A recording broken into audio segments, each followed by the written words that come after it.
Hello, hello. Welcome to another stream. So, today we're gonna continue implementing the character titles. I did some work off stream mainly on the client side. So now what's left is we need to make sure that the titles can expire and they are properly synchronized with the client. Also, the current title can expire as well, so we have to remove that when it expires. And we need to implement some bonuses. So yeah, let's begin. So first of all, we need title expiration. So every title that's been registered in the entries can potentially expire. So we need to check if the expiration date is in the past.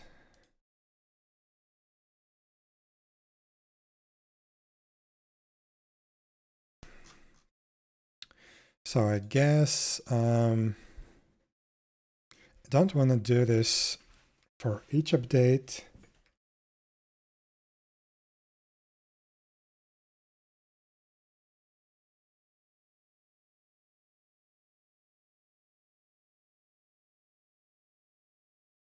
I guess I can, where do I have some updatables? I already forget how they work.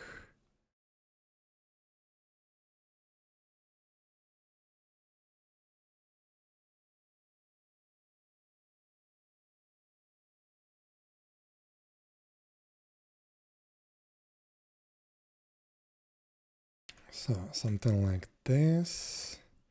So we can copy it right here. And it's gonna be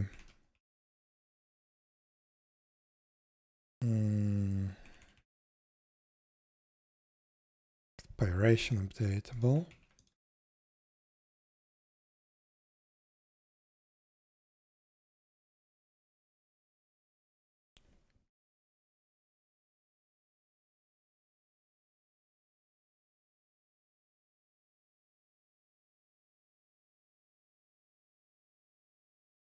Give me a next trick. Yeah, I like this one. So, updatables. Don't remember how to deal with them. First of all, yeah, we actually update them in the update method.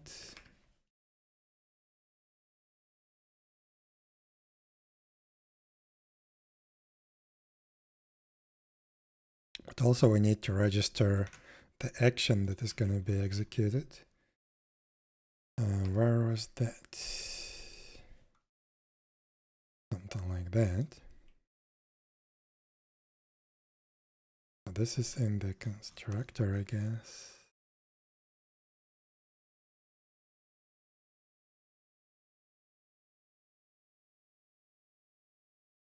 Update periods, we can set it to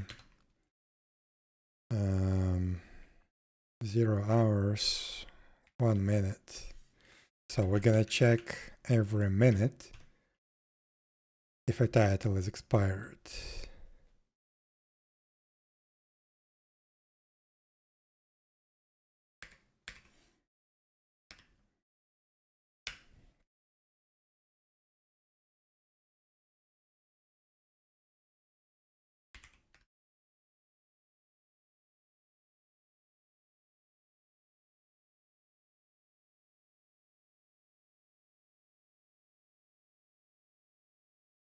I think that should be enough.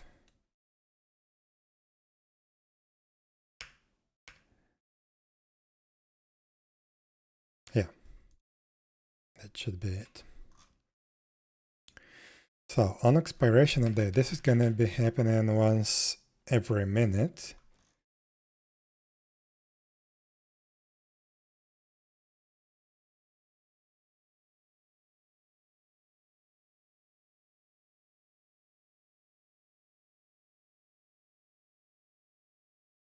So once every minute we should loop over every entry and see if it expired or not.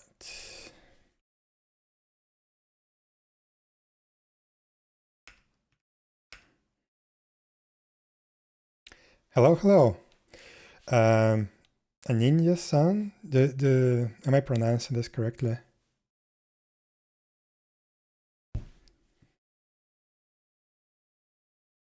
Hello, Relay G. Again, I'm probably butchering the names. Tell me if I pronounce it incorrectly. So entry, expiry date. So if expiry date has a value and entry expiry date is less than datetime offset etc now. Then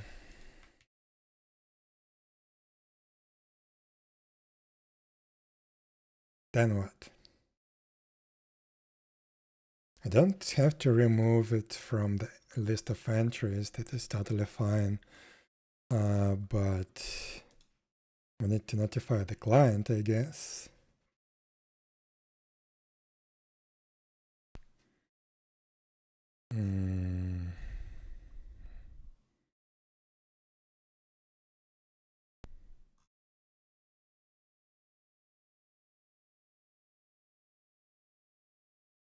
Is it enough? Yeah, I guess so. So we need to send the client, send the notification to the client. I have one here. We need the connection. So this is gonna be, we have session here, this session, and movement controller is this one.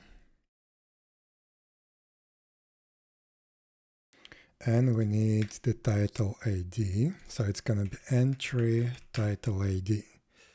So this is gonna be false. Let me make it a little bit easier to read.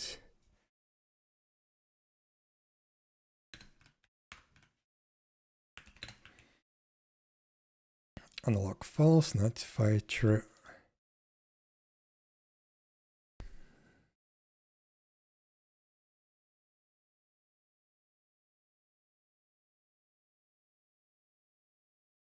Also, I think I will optimize this a little bit. So basically, among all the unlocked titles, probably maximum 1 or 2 will expire over time. So it's not worth it to actually process every entry. We can, I guess, create another collection called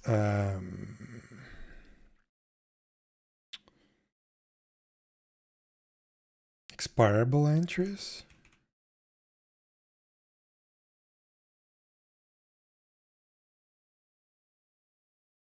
How do I spell it? I guess there is no word like this, but I need a word like this. Should be okay. So expirable entries. Now here, if unlock title expiry date has value,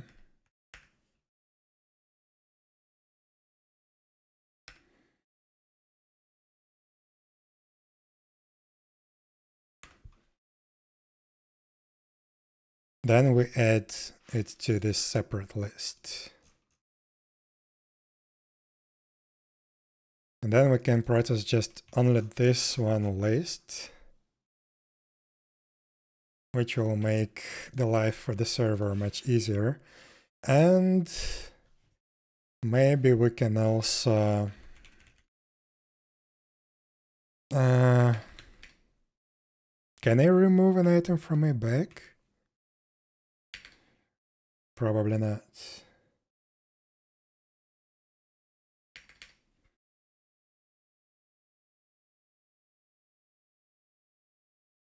No.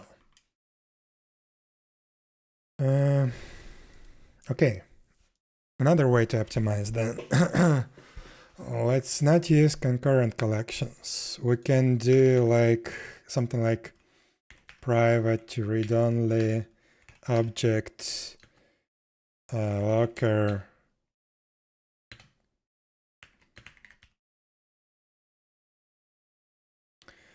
then when we register new entries we just acquire a lock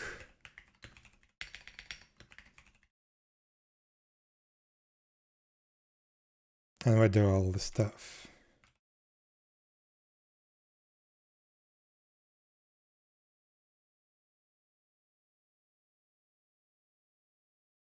Because yeah, we only modify these collections when we register a new title. Also, just to optimize it a little bit, when we use a loader, where is it? I didn't see it. Oh, here it is. When we use a loader, we register a bunch of entries. So instead of calling this register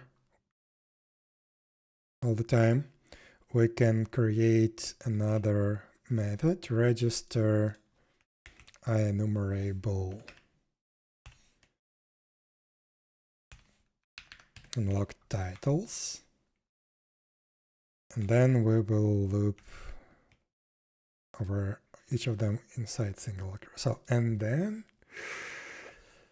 I need to extract this in a separate method. Where is here? Protected. Register internal.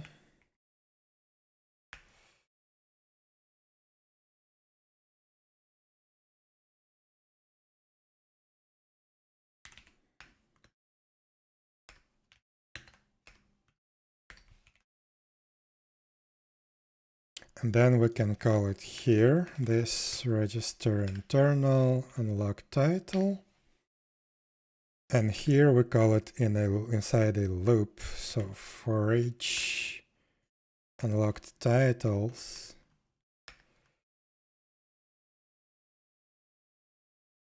unlocked title. And then we can use this method right here.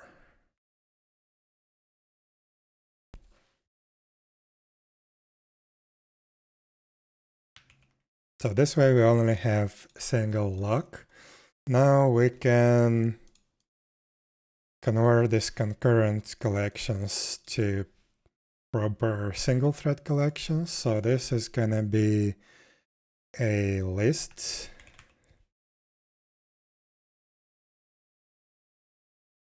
And this is gonna be a list, and this is gonna be a dictionary.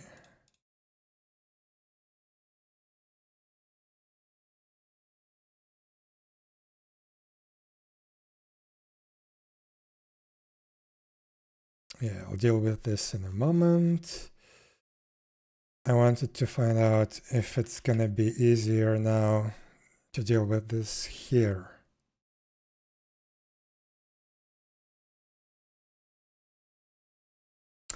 Oh crap.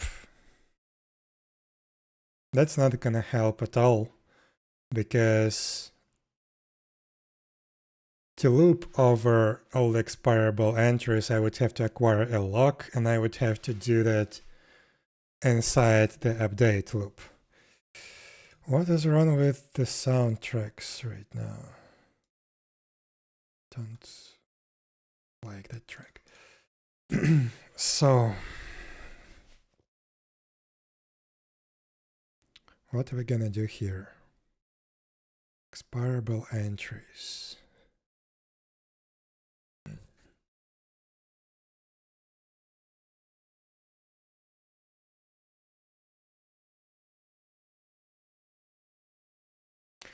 I can probably do a double check before a lock, but Don't really want to do that.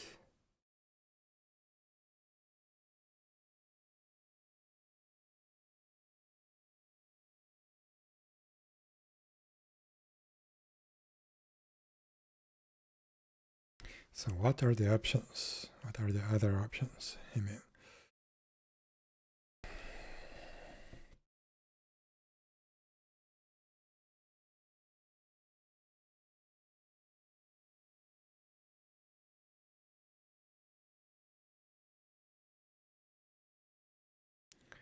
where are we using this list?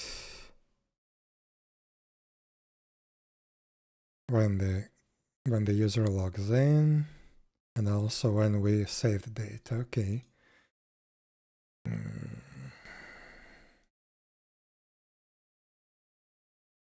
No, I think I'm gonna go back. Sorry, I think I'm gonna go back to the concurrent collections and just make the expirable entries a concurrent dictionary.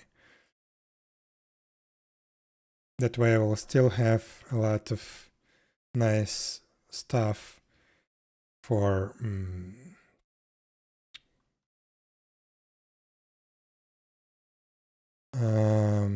for working with those collections, but I wouldn't have to deal with the logs.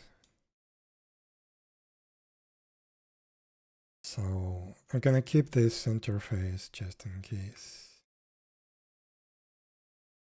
Actually, maybe not.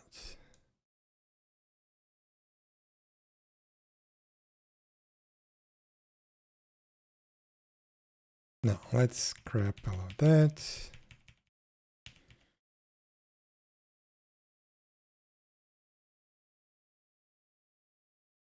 Because I don't like how it looks like.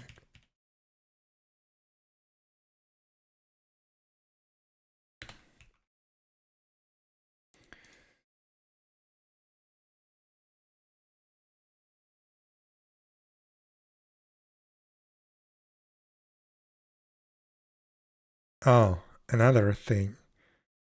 Ah, crap. And all my changes are gone now. So,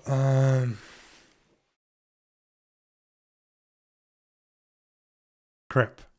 My idea was that I can store expirable entries by ID, but the problem is we don't have the ID of the entry before we save the data to the database. And that can happen like 10 minutes after the entry has been added.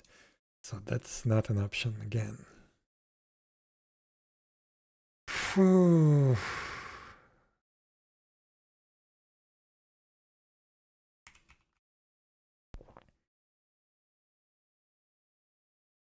Like I can use concurrent stack or concurrent queue, for example. And then after processing each entry, I can add it back to the queue, to the end of the queue. But I don't like it.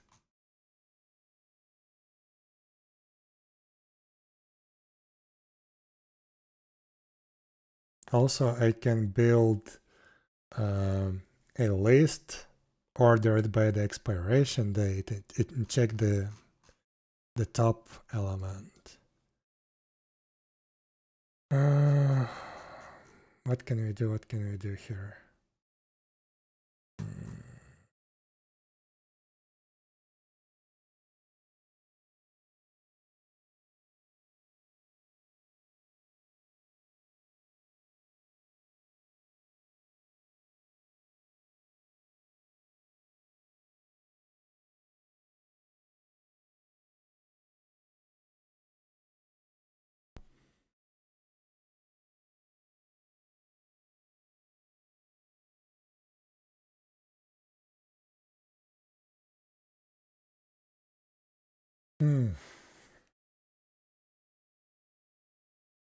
I have no idea, to be honest.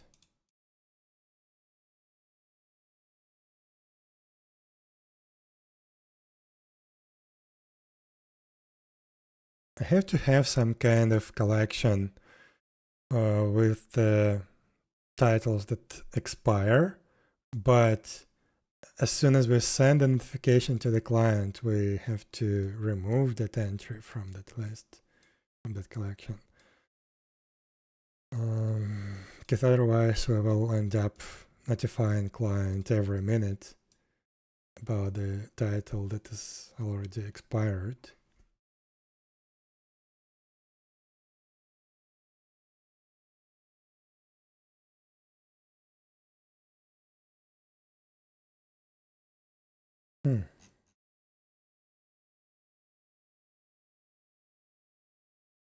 Okay, what if we go back to the synchronized logic, to the locks? Then we would have to lock here.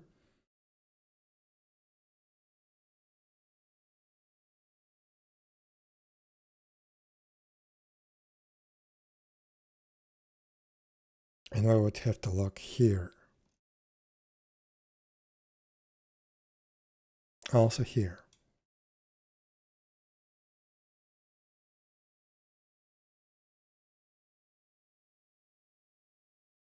Let's try that. Let's bring back what we had with a bunch of locks.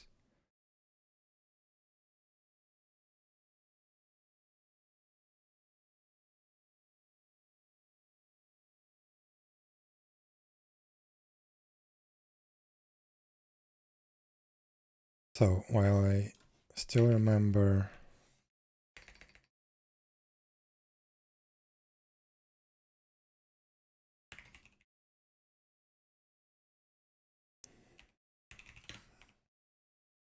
let's do this.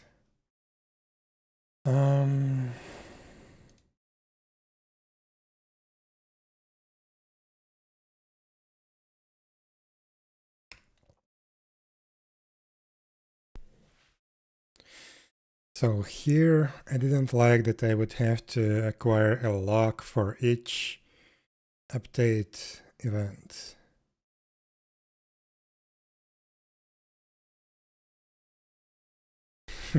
Okay. Okay, have a good luck working. So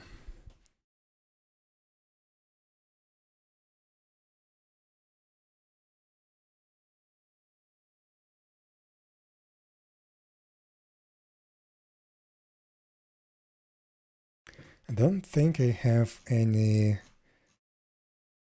already implemented sorted lists, although maybe I do. Let me check.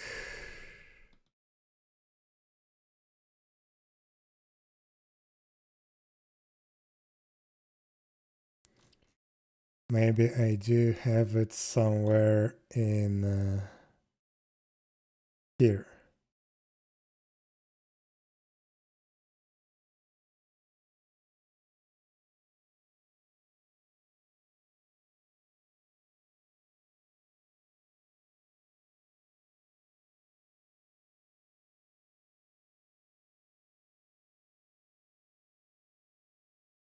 Crap.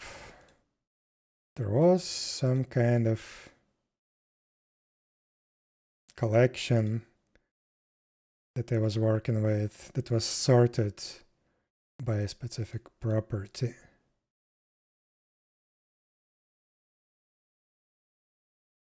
Hello, hello, 𝙽𝙴𝚁𝙂. Welcome.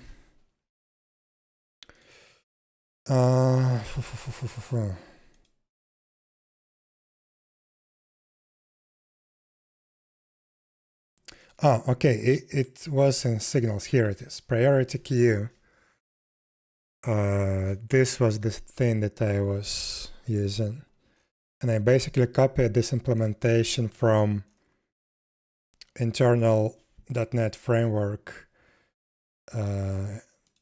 code.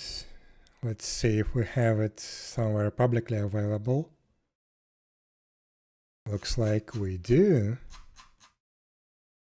Priority queue. Okay, When was it implemented?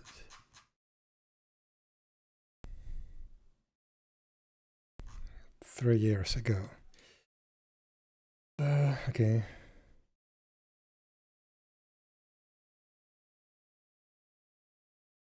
So, do we have it finally? Let me check.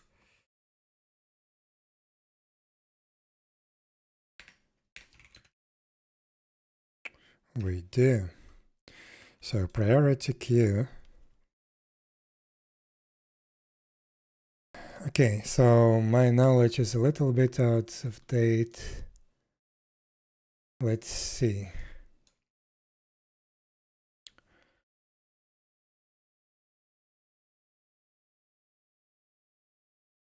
Is it the final API or not? Do we have the documentation? Actually, let me...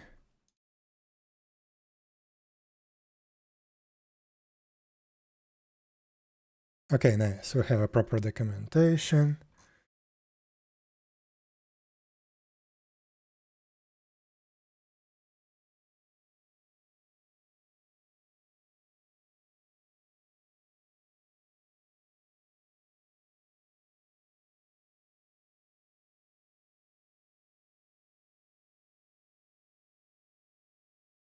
Shaded priority determines the queue order. Yeah, I think this is it. Elements with the lowest priority are dequeued first. Okay, so we can sort on we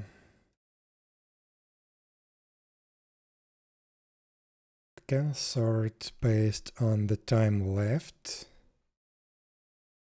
or no, even like a timestamp or something like that.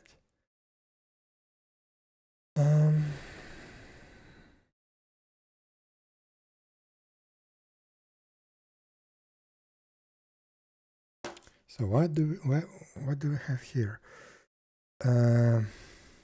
NQ element and the priority. So okay. So let me see how it works. So this is the element, so it's gonna be our character unlocked title, and the priority. Can we use date time offset?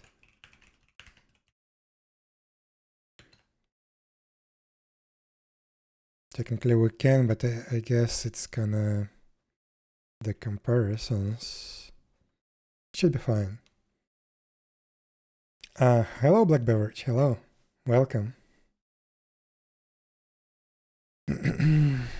So we have now this priority queue.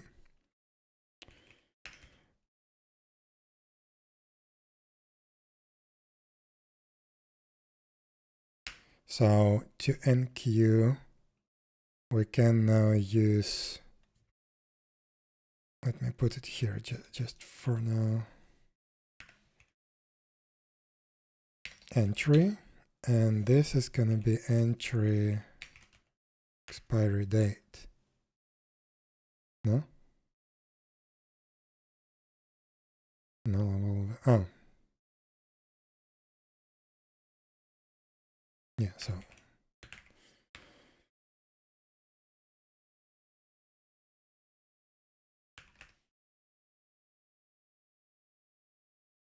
So let's put it, where is the register internal?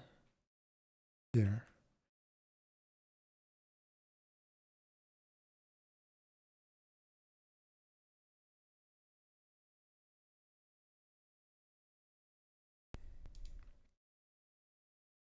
So back to the docs. Removes and returns the minimal element. Do we have pick? Yeah, we do. Returns the minimal element from the priority queue. Okay. So I think this is it. this is the thing that I was waiting for.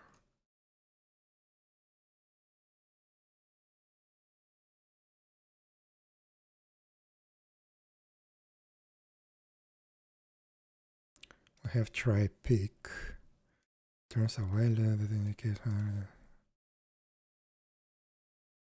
where there is a minimal element in the priority queue, and if one is present, copies it,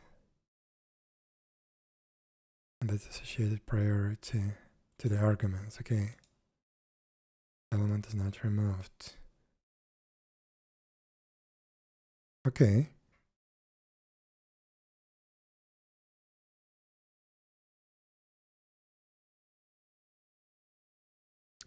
Is it thread safe?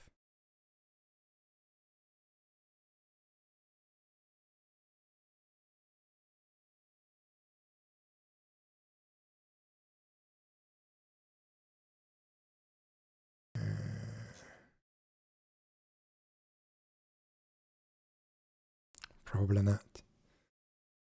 So probably I cannot use this try pick without locking the whole collection. It's a bummer.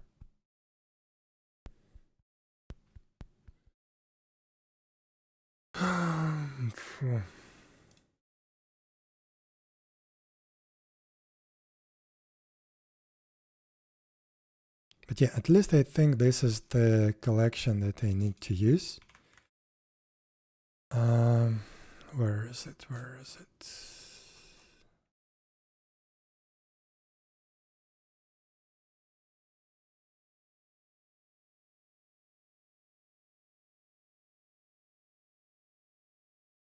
So expirable entries.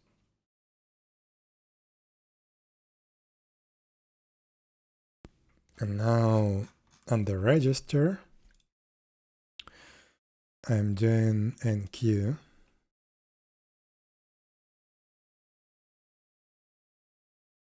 So this way I will have the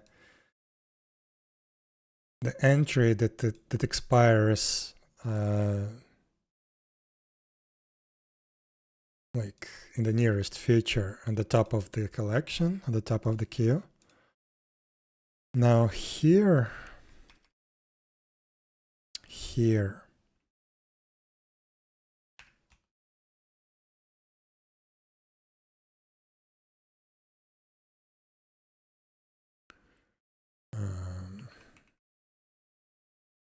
can I do this or not? Can I do this without locking the collection?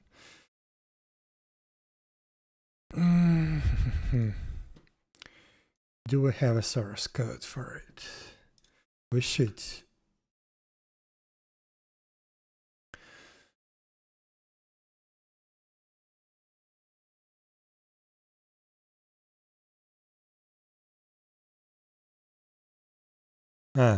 Okay, so it's that simple. And unfortunately, it's not thread safe. Crap. What is this in QDQ? Adds the specified element with associated priority and immediately removes the minimal. Okay.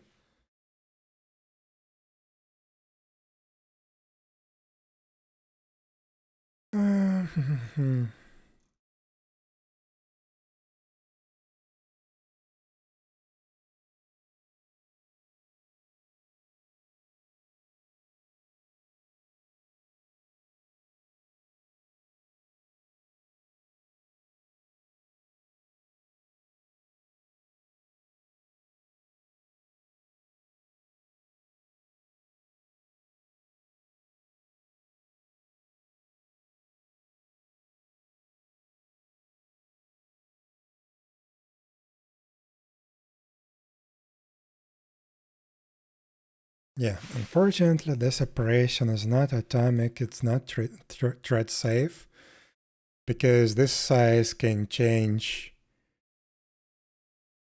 after it's been checked, but before we access the nodes, and then we're gonna end up with an exception.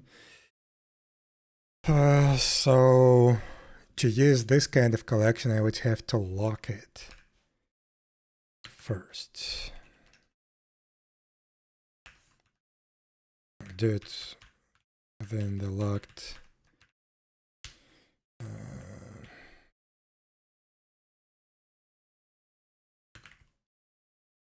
Let's try to implement it and then see how we can optimize.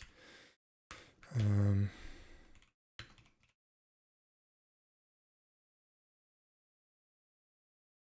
I don't care about this argument. Actually, no, I don't care. So,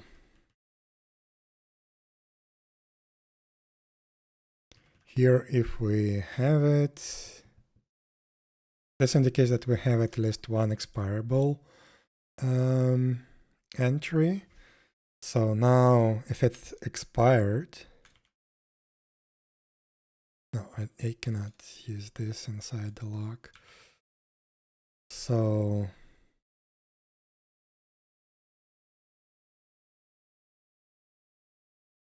expiry date.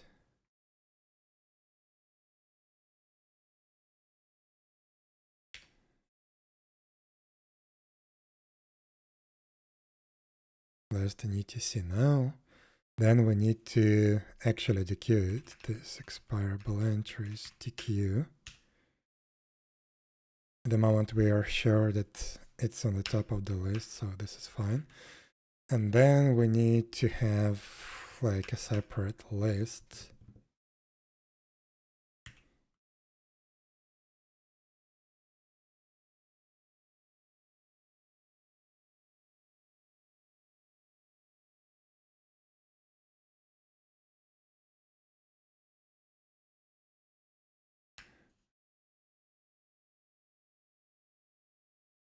And then we can go over that list and just send a notification to the client. Because we cannot use network operations within the lock, especially within the lock that's in the update loop. That's gonna pause everything until the packets are sent. So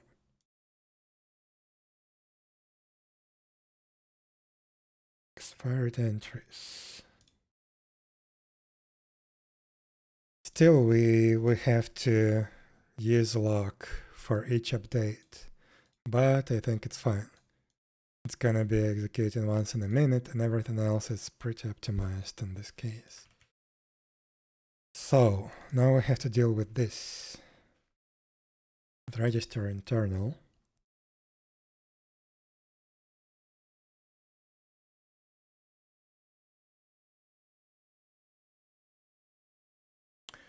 Why did we need this separate entries list? I don't remember. Ah, okay, I remember. So theoretically, there can be a situation where multiple entries for the same title added in one go, but we use the last one, but we still need to log all of them into the database. Okay.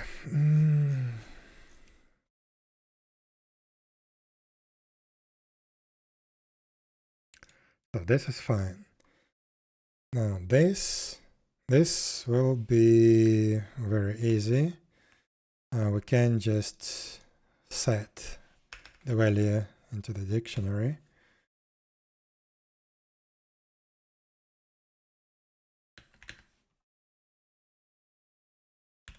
Just like that. And if it has expiry date, then we also enqueue it into the expirable entries. And this method has to always be called within a lock. Okay. Okay, no worries.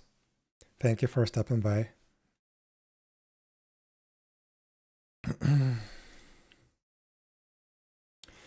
So,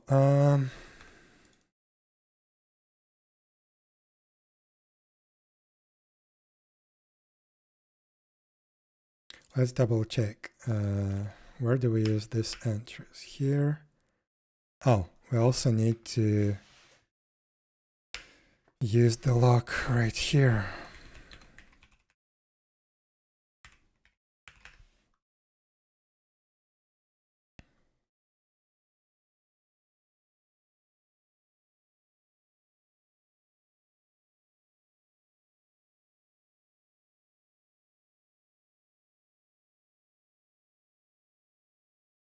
So this is within a lock, this is within a lock.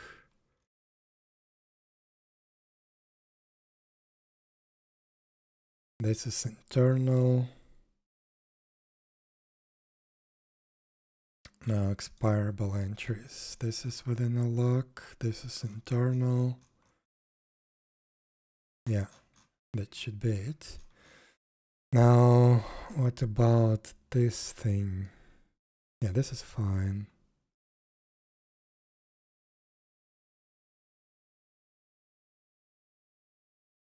Yeah, and this is fine. Okay. So now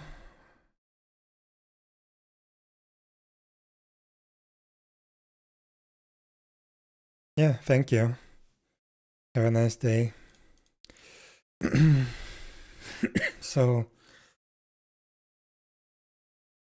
So now this should work.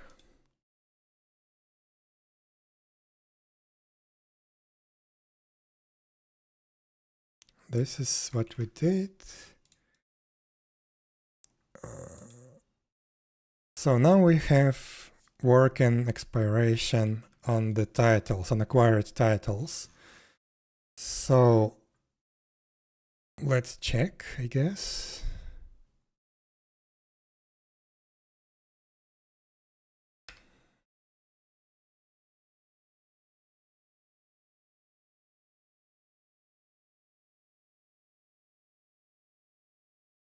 There is some kind of warning from the style cup. Let's see. Yeah, okay.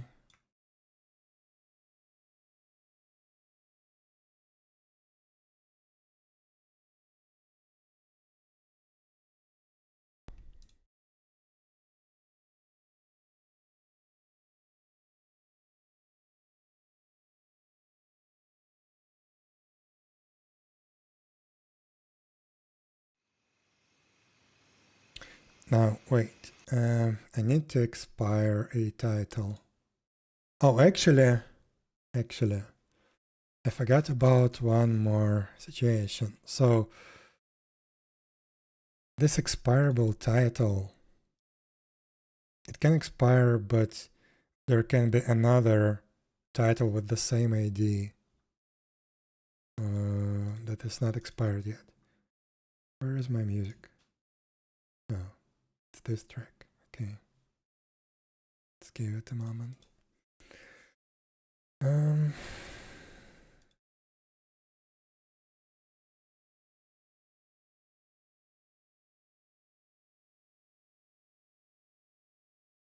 So I guess here then I need to loop over this expired entries.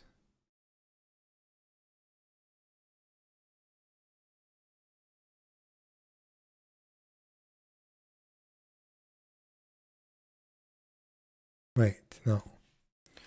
I can do it right here. So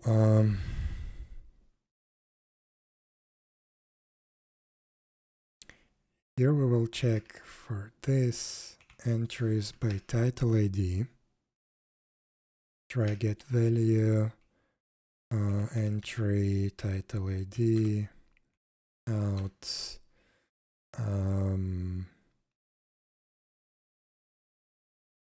wait a state. Oh, and I forget to actually remove. Ooh, okay.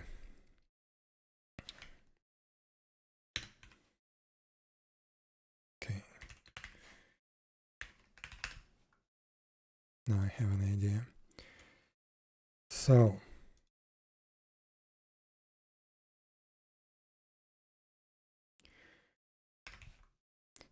at this stage, we know that this particular title, this one, the entry, is expired. Let's name it expired title or expired entry.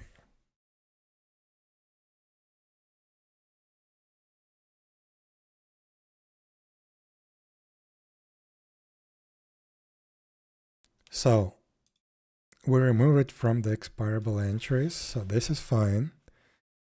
But then we need to check if we have it somewhere else in this by title ID collection. So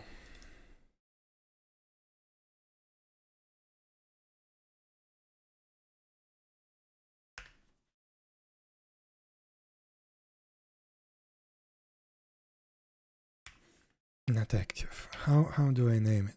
So it's the title with the same ID that is currently present in all the entries. I don't know. Lock title.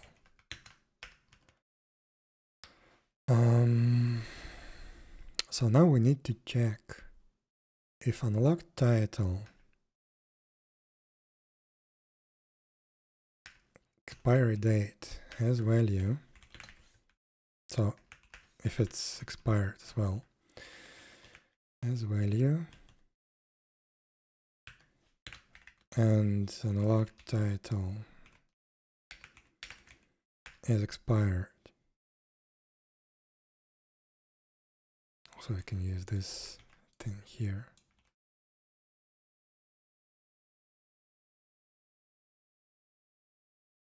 So if unlocked title is expired as well, then we can just remove it from unlocked titles, at least from this collection. Do we need to remove it from this collection though? Where is this? Get unlocked title, yeah. Wait. Oh. So we don't have to. So wait, what was I doing? Okay. So if we have the title with the same ID in the list of unlocked titles, but it's not expired,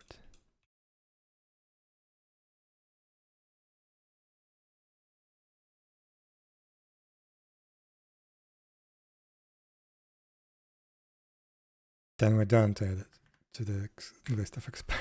Okay, so let's put it like this. Oh my god, this looks weird. So if we have an expired entry, first of all, we remove it from the list of entries to expire, so we don't check it anymore. And then we check our unlocked titles for the title with the same ID. And if it's expired as well, then we add it to the list of expired entries. It can be a different entry. Theoretically, it's not going to be possible, but theoretically it can be. So let's use dictionary.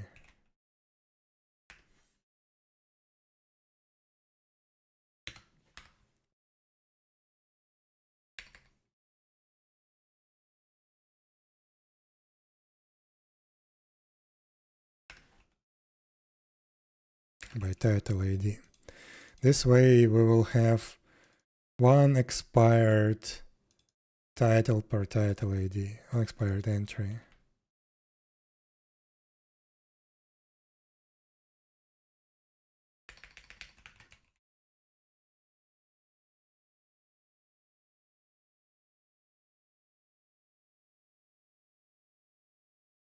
Okay.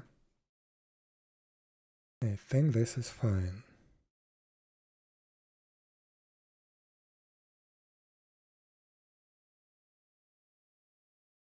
So once again, let's check the logic. We get the top entry to expire from the list. If it's expired, we remove it from the list. Then we check if we have title with the same ID unlocked, and we check if that unlocked title is expired as well. Then we mark this entry as expired for sure. And then we will send it to the client. But technically we don't need to remove it from this dictionary entries by title ID because we do checks afterwards. Let's double check again. We check if it's expired here. And we check if it's expired here as well. So yeah, this is fine. It can still be in the dictionary. It's not a problem. We just need to notify the client. That's the only purpose of this thing. And that should be working now. So now we can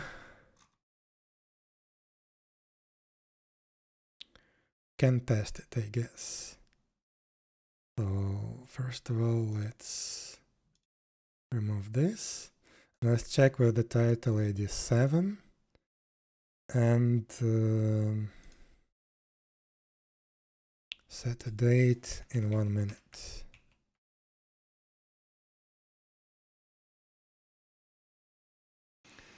Then we need to restart the server.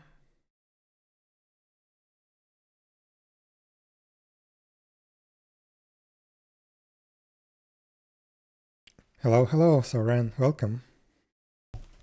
Why is it not stopping? Come on. Oh, it did stop, okay.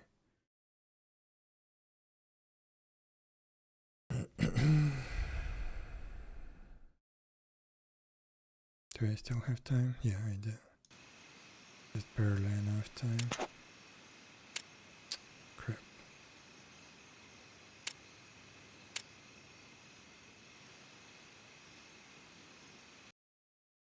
What's wrong? Come on, what's wrong?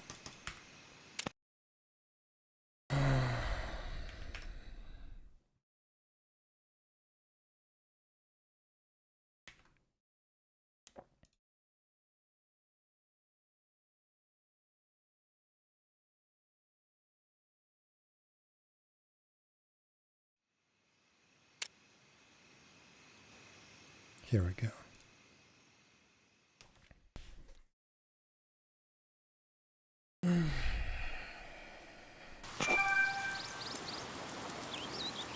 So now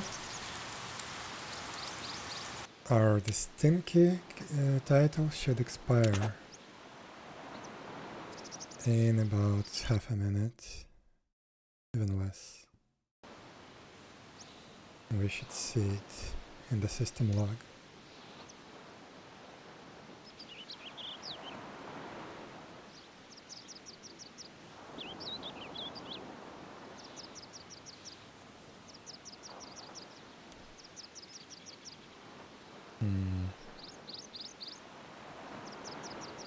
What's wrong? Oh, I guess the updatable fires once every minute, so it can be a minute now.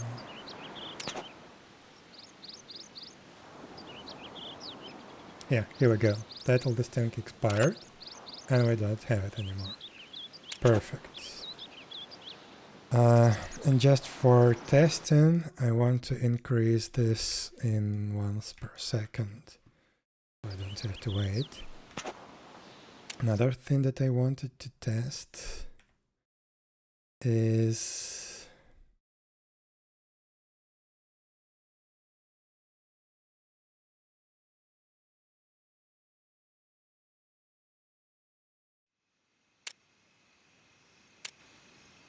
what would happen to the UI if I have the title list open. Because there may be a bug. Let's see. So if I have the UI open when it expires, it should be in a second now. Oh, I forgot to restart the server. So yeah, we'll have to wait for up to 1 minute, I guess.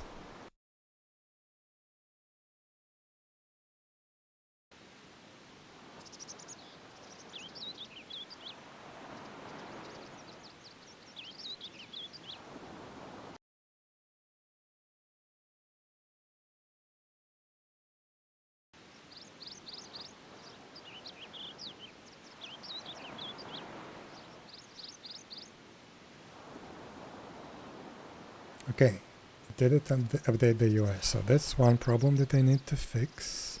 Let me write it down real quick.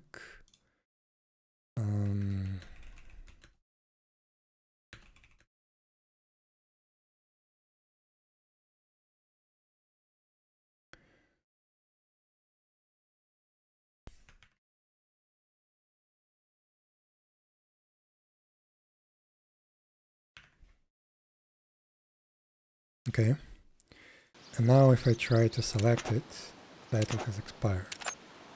Well, maybe that's good enough, actually. So when it expires, it will still be in the list if you have this list open. Yeah, because otherwise it will actually reload the whole list and you will lose the position. So yeah, let's not update the UI when we receive this message. It's just, yeah, when you try to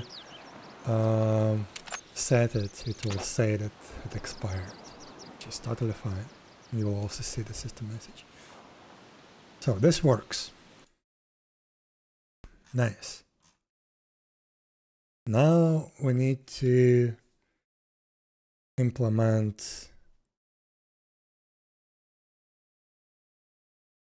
the case when the currently set title expires.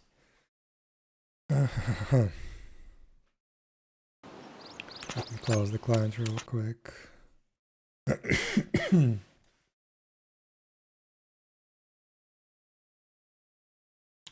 So where do we have it? We have it here in the title info component. We have current title ID.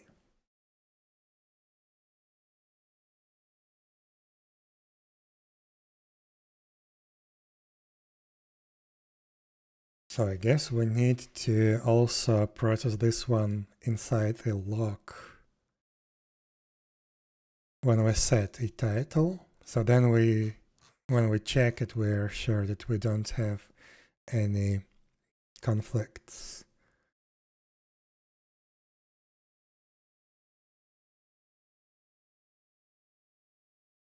Let's see, this is the only place where we assign it. No, we also assign it on init, but this is fine. But yeah, set current title can be called from any thread. This is why we need to also lock it.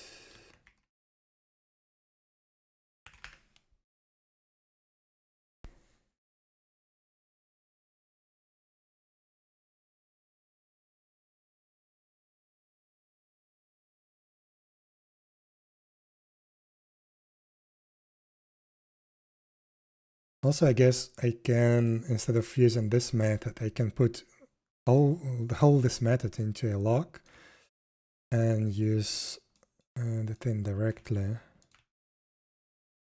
Let's do that.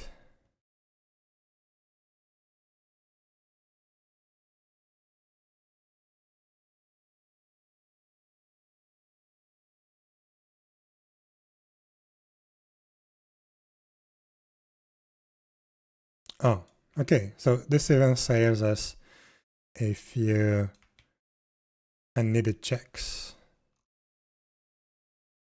Okay. So get unlocked title is within a lock.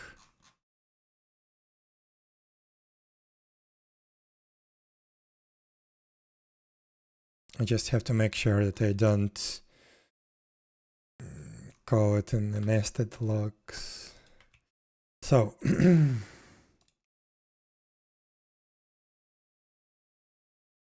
Okay, if title is not 0,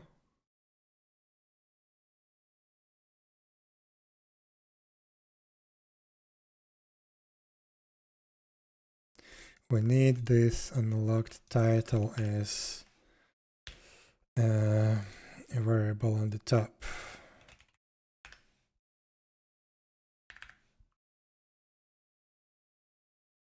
Because we will use it here to distribute the bonuses, to assign the bonuses. So if title is not 0, we try to get it. If we don't find it, it's title not available. If it's expired, it's title expired. Then we actually assign it to the character.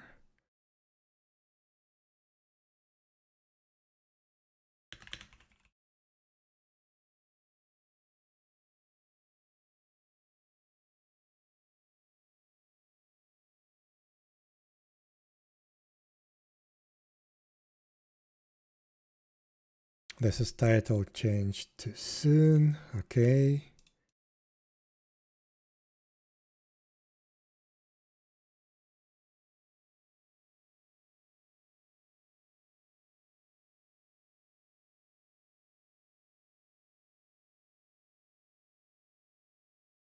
Okay.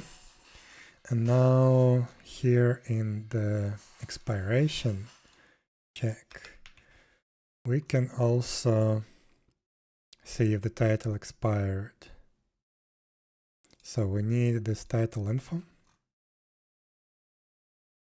Or I think it's better to store this title object right here.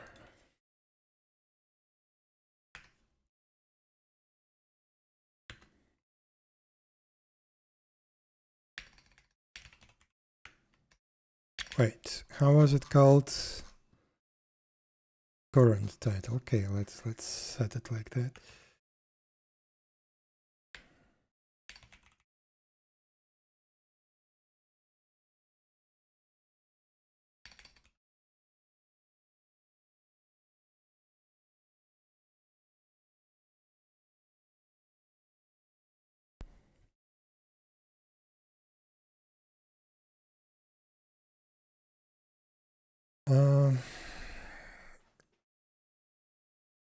Yeah, I'm using title ID to assign it to the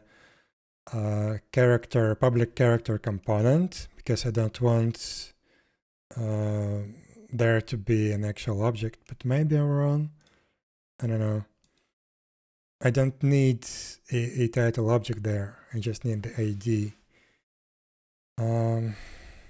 If I replace it technically with an object, then I don't need to store it here. But then still I have to be sure that this variable is only accessible inside a lock.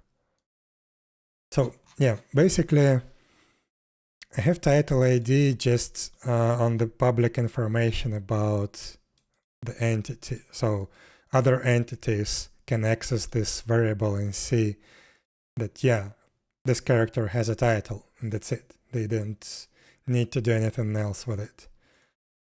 And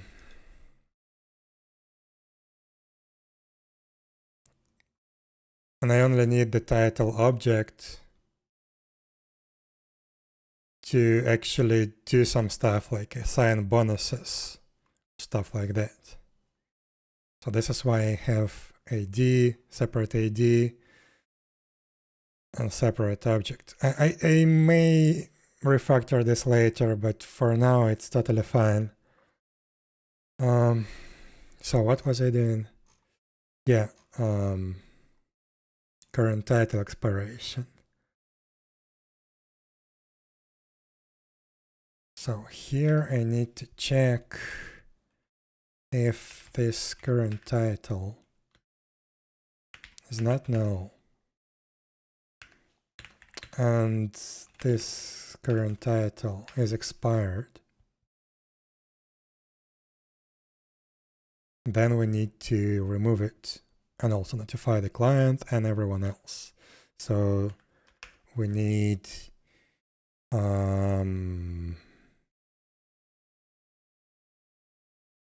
character unlock title, expired current title. So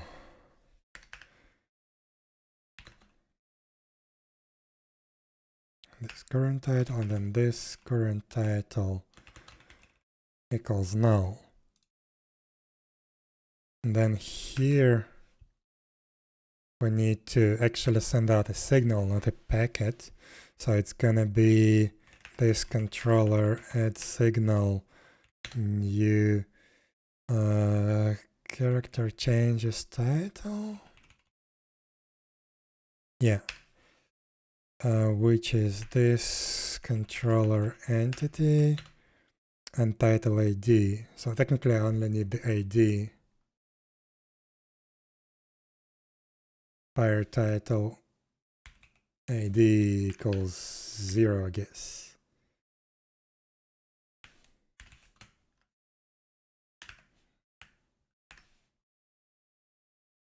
And here, if expired title ID is greater than 0, then we send out the signals. Also, I need 2 copies of the signal. So this is title ID, right? Yeah, expired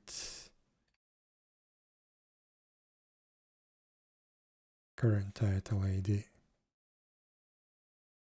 Why is it use short? It should be inside the signal,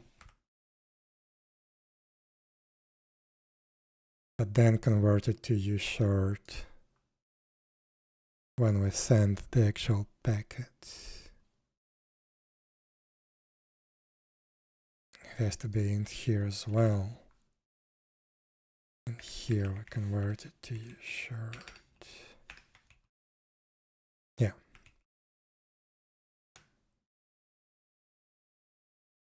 What is this 0 again?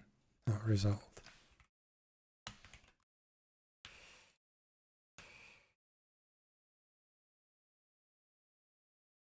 So here we have our signal. We need to send this signal to our character, and this controller environment neighbors notify all.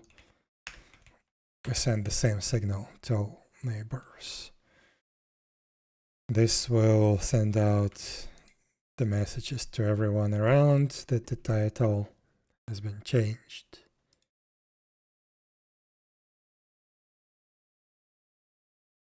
And also remove bonuses. Okay, I need the actual object here.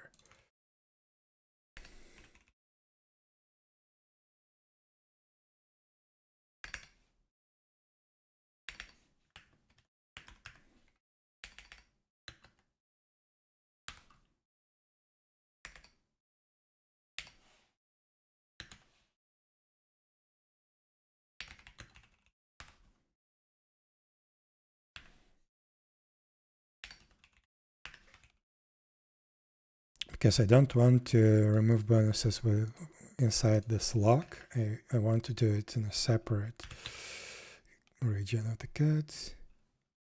Actually, right here.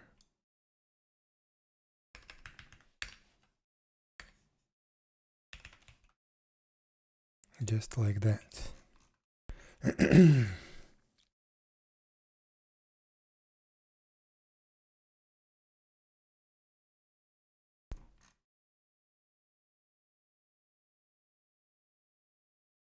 This doesn't look very nice, but okay. It's a little bit messy.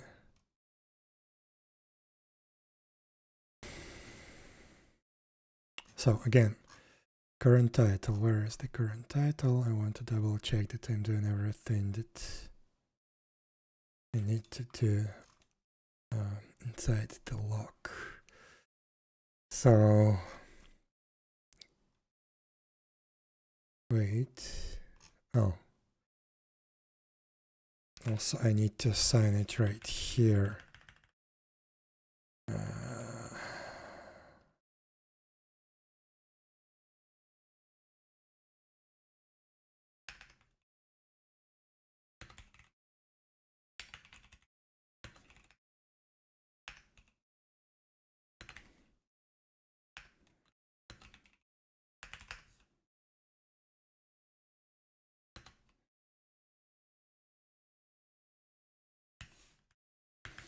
So if we had title before, we have to remove the bonuses for the title. And then if unlock title not null, we have to assign bonuses.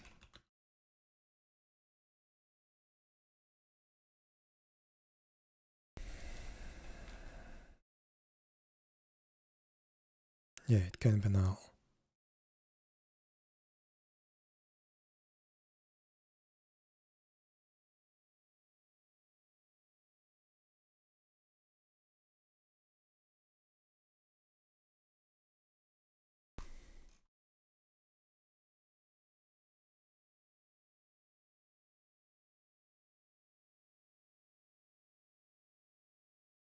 So what I wanted to check is, oh yeah, I forgot. We do this current title equals unlock title, even if it's null, it's fine.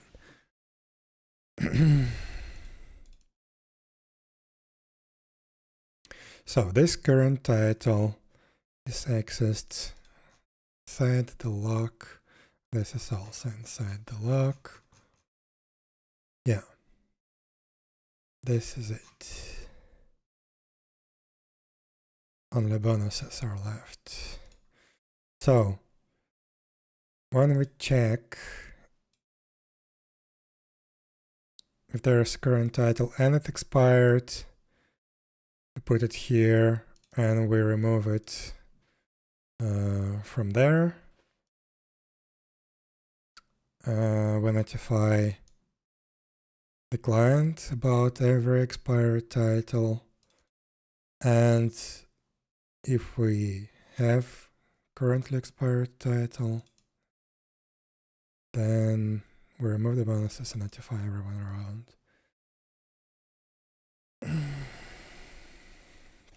Unlocked as a run meaning.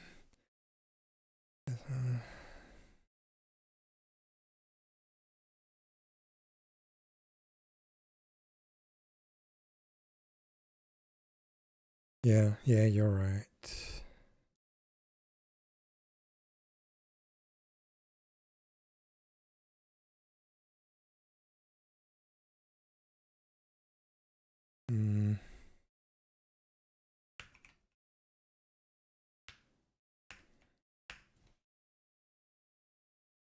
Thank you.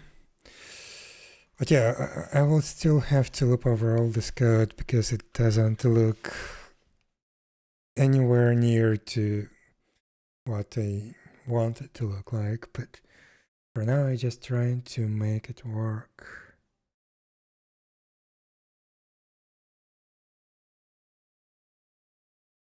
Stored current title. Where I changed it.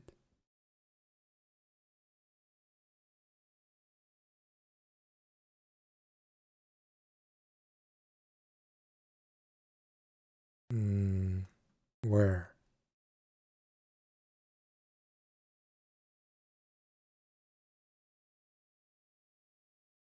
So we store the previous title here just to remove the bonuses. Then we assign the new title here. If it's there, then we apply new bonuses. Yeah. Then here, if we have title but it expired, we store it right here and we reset it, clear it in this property. Then if we have this title expired, then we remove the bonuses and notify everyone around. Should be fine. Let's test it. Um,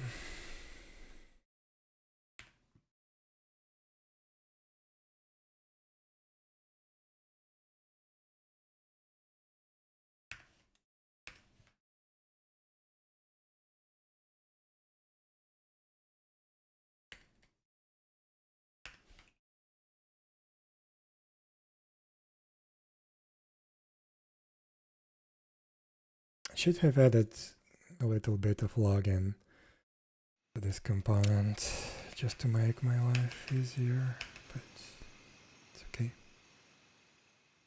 So I set this 𝙽𝙀 to expire, so we need to assign 𝙽𝙀 to the character first.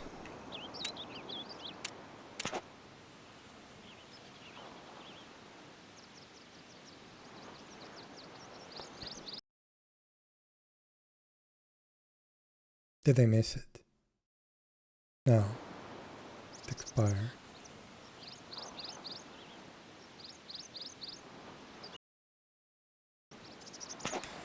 Oh.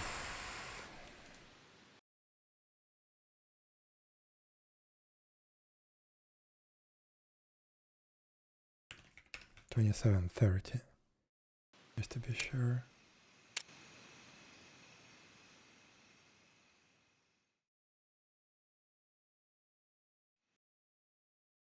Anyway, that shouldn't happen. So it looks like it's not working.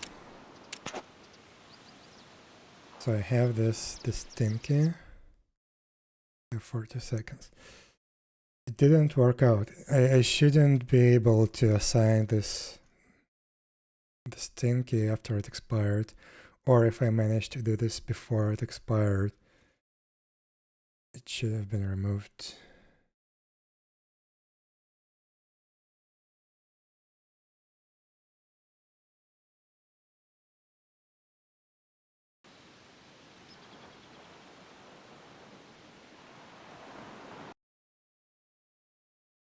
Right about now. Okay. So yeah.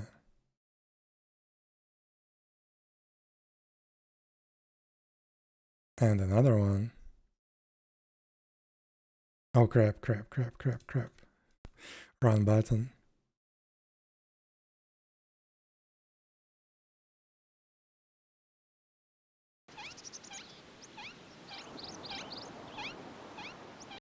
So I do send out the signal. It's just for some reason it's not handled by the client or what? The 𝙽𝙀 expired. This means it should be removed from the list, but the current title is not being updated. It was working before, I think. Oh, crap. This should be 0. The new title ID is 0. So yeah, I guess everything works. It's just this was wrong. This signal is for should contain the ID of the new title assigned to the user. So let's test it again.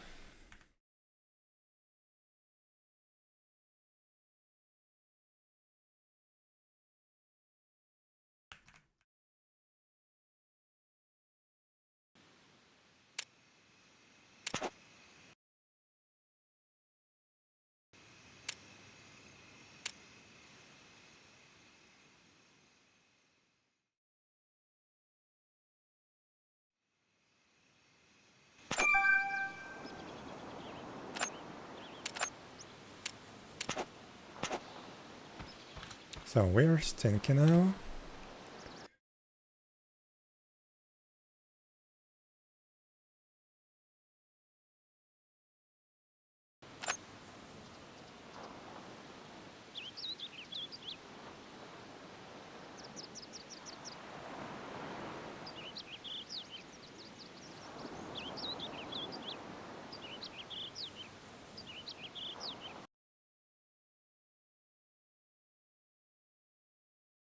Yeah. Now it worked. Okay, perfect.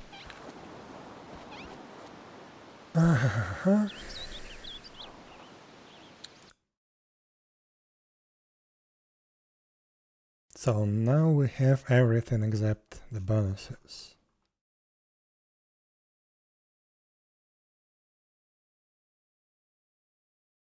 Kinda don't like this code, but I don't really see how can I improve it.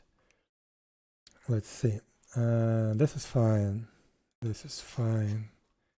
Just this method is weird. So what we're doing, we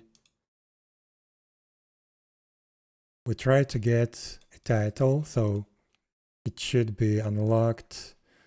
It should not be expired. This is okay.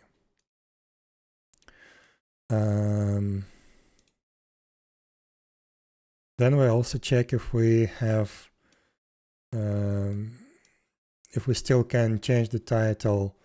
How do you say it? Like, there is a delay, a cooldown, if cooldown is expired or not. Then we set the current title ID to the public component, and we also set the assignment date. I guess we can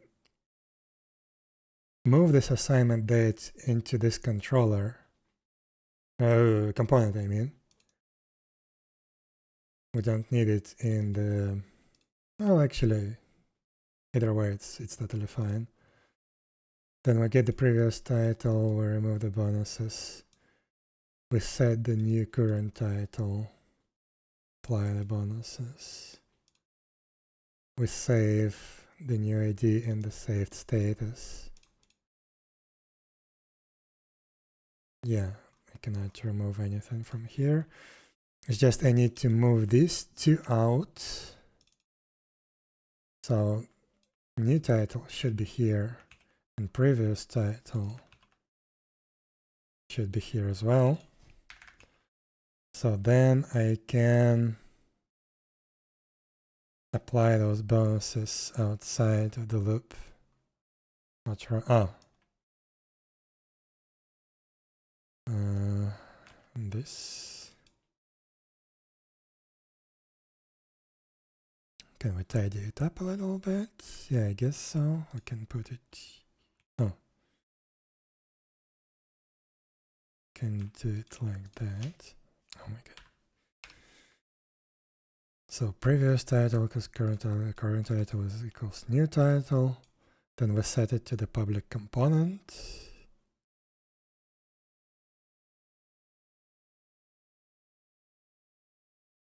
Yeah.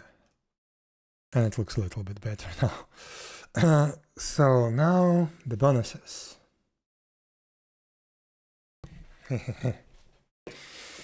So to handle the bonuses, first of all, I need to assign them to the data table. Right now I don't have anything.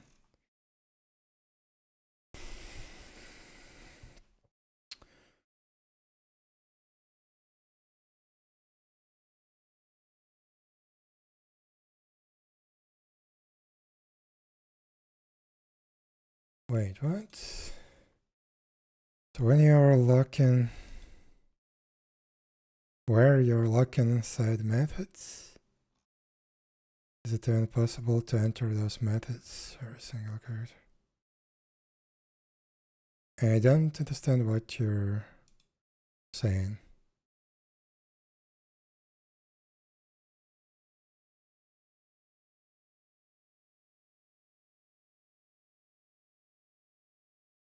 Oh, I see.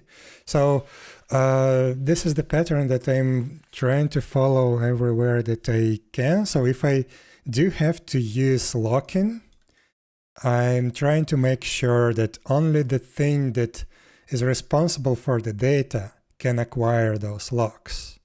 So this way, I am keeping all the locks in a single place. This makes sure that I don't have any nested locks on the same object, which will produce, which can produce, how it's called, deadlocks, and also nothing else can mess up with the lock that is currently already acquired. So this class, for example, is responsible for this set of data. And only this class, only within this class, I can lock this data, basically. So, I don't know, how do I explain? So, if I use this class from the outside, let's see, can I use the structure? So, if I use only the public methods, like this one, wait.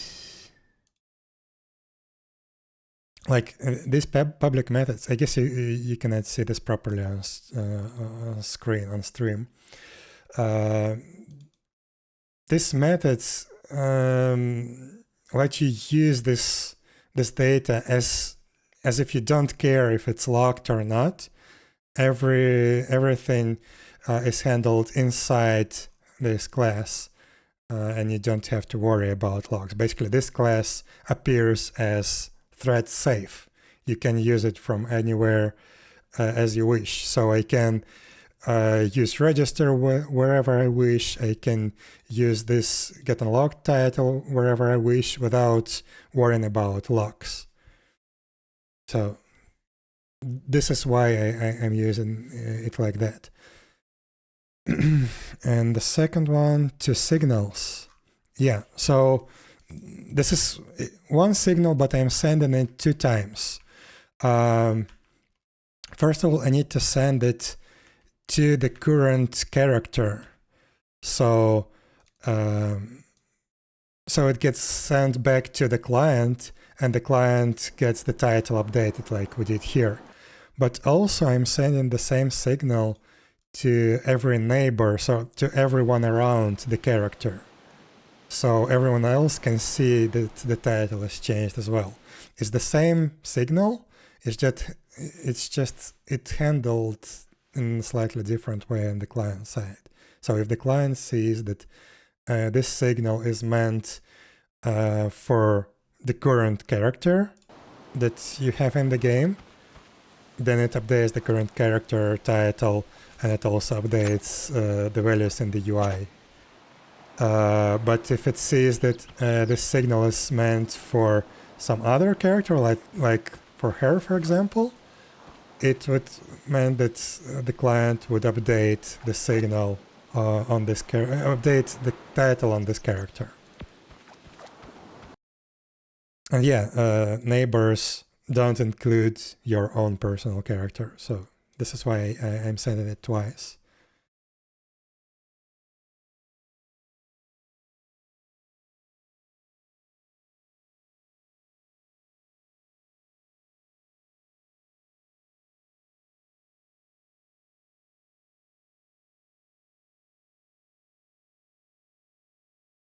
For example, this instance is unique for a single call of state change.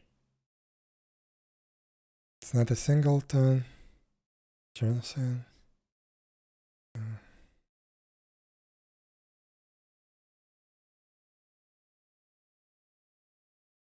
I didn't get your previous message about the singletons. Technically, this object is singleton, but in scope of one particular character. So each character has its own copy of character titles component. But I can invoke those methods from the outside. Those can be invoked from the network controllers. So when I receive the message from the client to change the title, I will trigger this method. And also it will be triggered in an update loop. So already this is 2 different threads. Update loop is handled in one separate thread, and the network packets are also handled in a different thread. So this is why I have to make sure that everything is done correctly. Yeah. It's very similar to Unity components.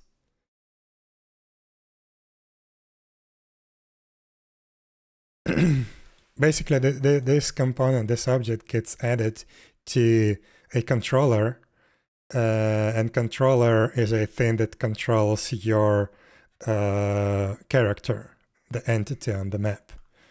And this controller is being updated in a loop. So yeah.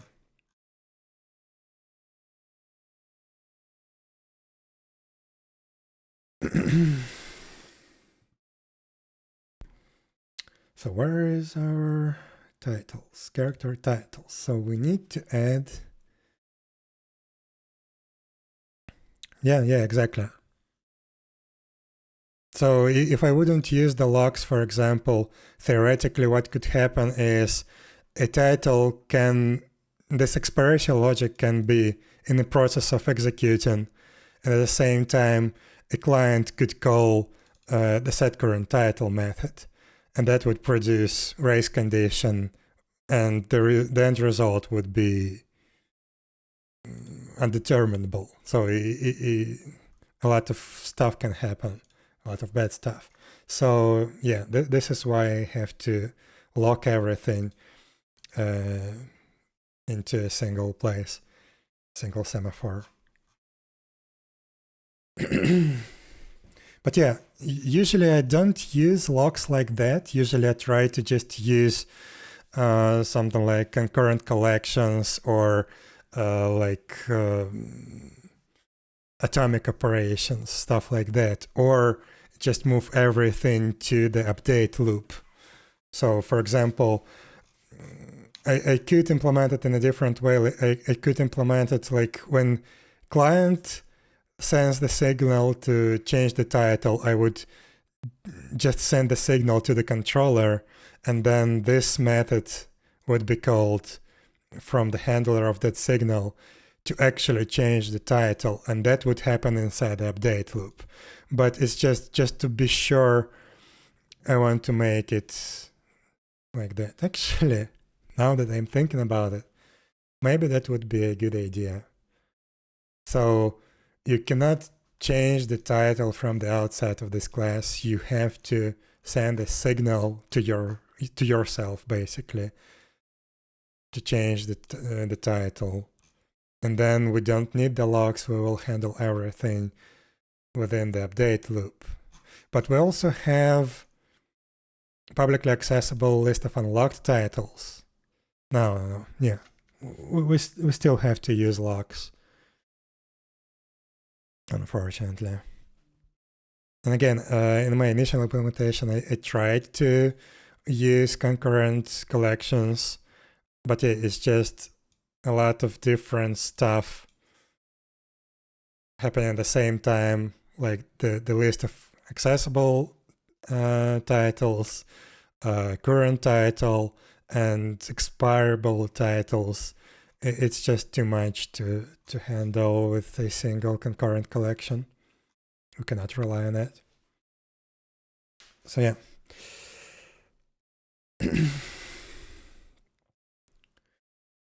So let's add another field, which would be, how is it called? Status effects. Status effects AD.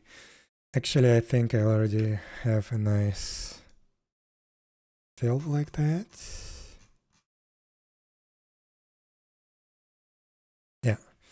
So status effect AD related to status effects. Also, I need to add this to the dependencies of this table. Let me just copy paste again.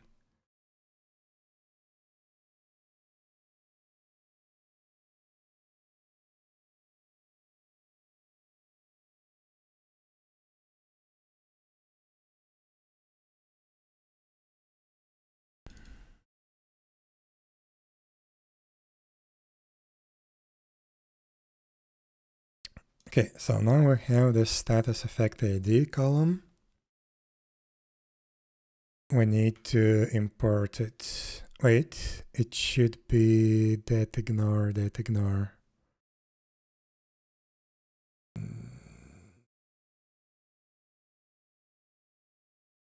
I don't like to write those attributes manually because I don't have the schema for this XML file. I need to implement this, but I keep forgetting. Wait, not here. Here.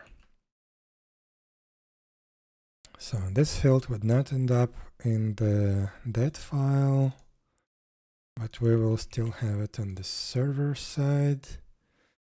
Now we need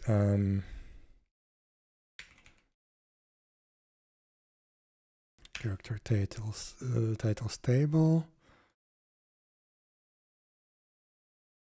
status effect ID.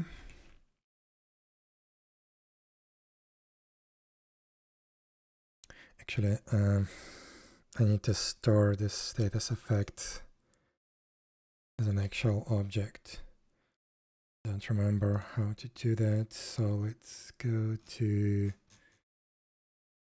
I guess, skills table. No, not skills table, items table.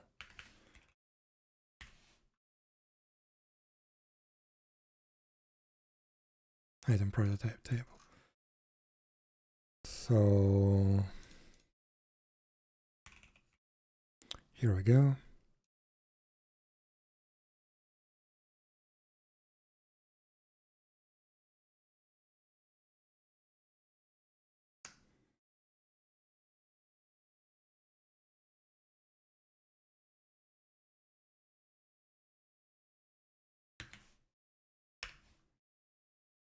Now I need to add it to dependencies here.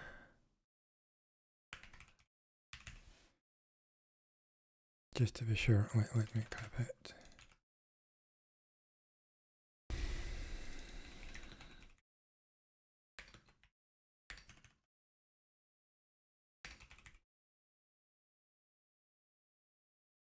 And not status effect ID, but status effect object.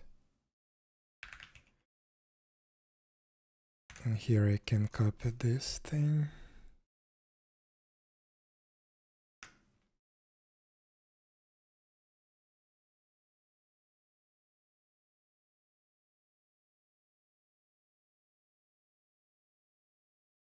For character title entry ID. What's wrong? What do you want? I status effect, okay. As you say.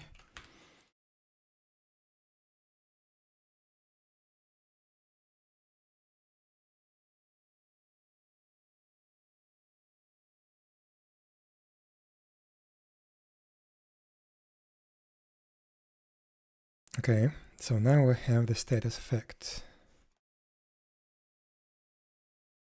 Now let me remember, how do I convert it to, how do I play bonuses from it? Let's see. Let's go back to the component. And let's do this. So new title.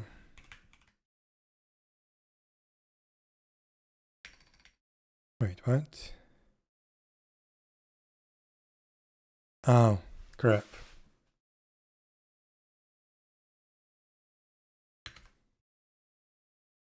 I have only title ID here. So I need to access game data. Can I just put it into the title object itself? Character unlocked title.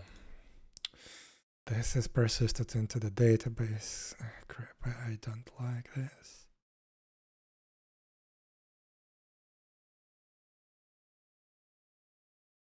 Theoretically I can, but I would need to extract this entry object, entry class, from the table as a separate model. So let's see, how can I improve this? This is character title. It's not related to any character right now. It has ID, it has some text, it has status effect.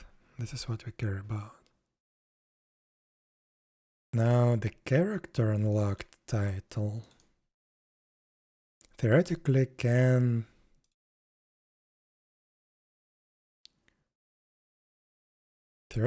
store this object inside. It's just the database mapping would be weird. I don't like to do it like that.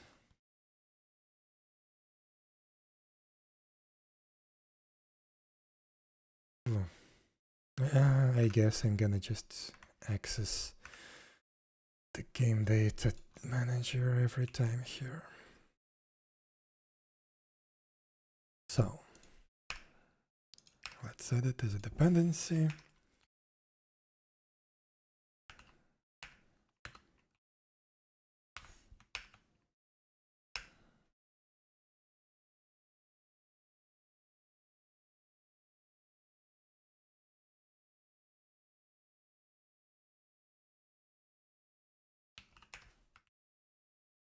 Let's put it there. So now we have game data.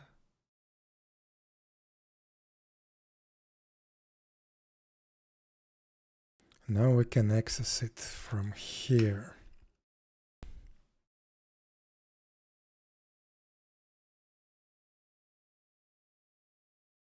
Wait. So when we register, we're not checking the action. No, we're not. Oh, okay, I guess. I would probably need to refactor this completely, but let's see.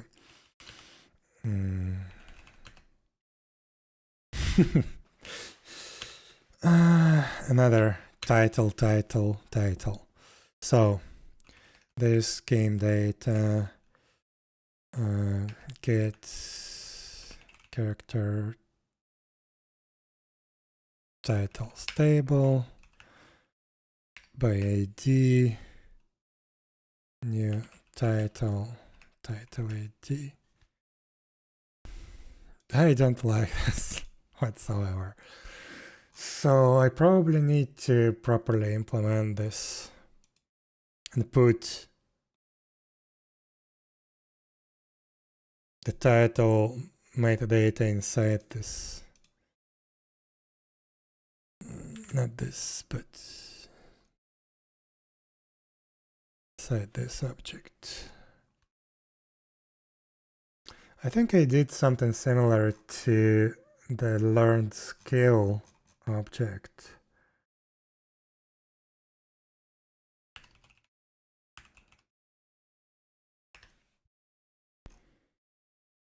Ah, it was extended. Okay.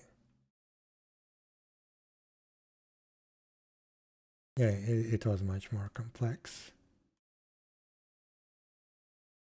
I guess I can do it like that.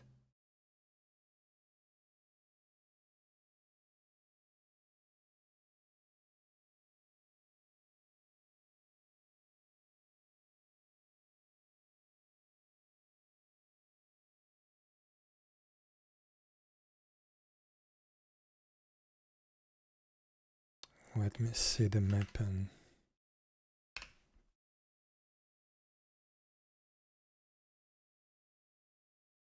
Yeah, it's been done in the mapping with value converter. Yeah, this is much nicer actually. I think I'm gonna do it like that.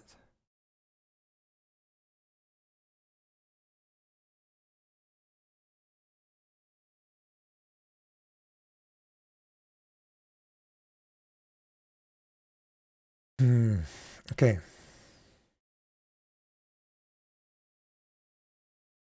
So let me just copy this so I don't forget it.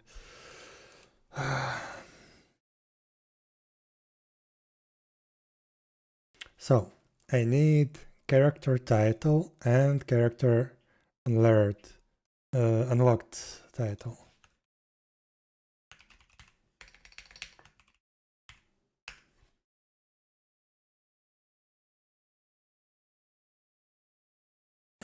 Hello, hello. Welcome back. So this character title will have public int title ID. Right? Right. Then it will have, let me see, where is the table? Text. Technically I don't care about the text on the server side, but yeah, why not? And status effect.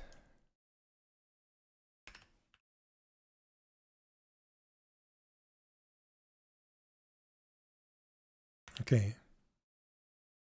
So we have that information.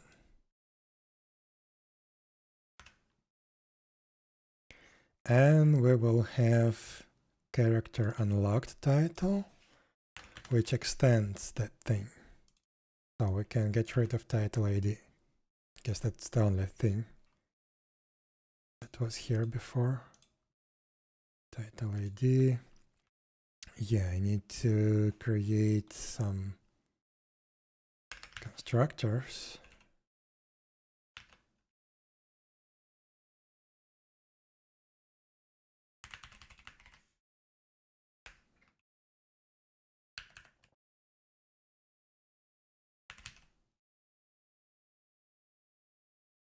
Yeah, let's get rid of text. I don't need it at all. And status effect, this is what I care about. Can be now.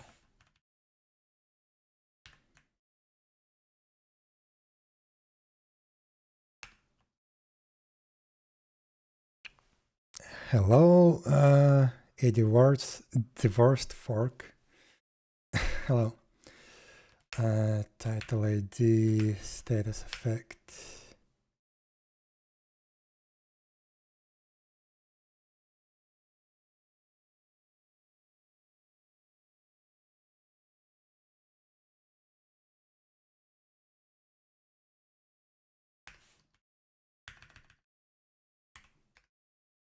Actually, no. This can be just read only. And title ID.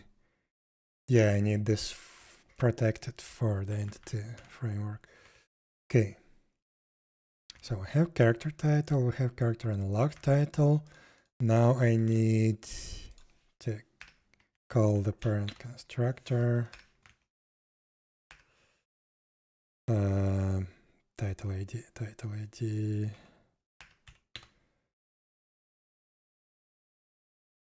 Crap. Ah, okay.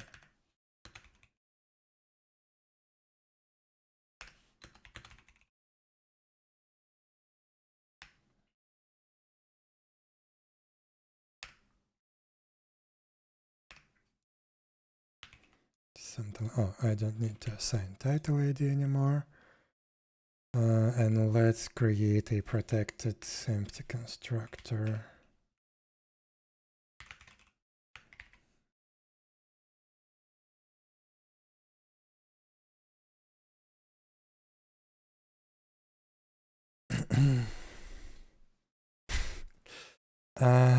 Yeah, I could, but I want to follow the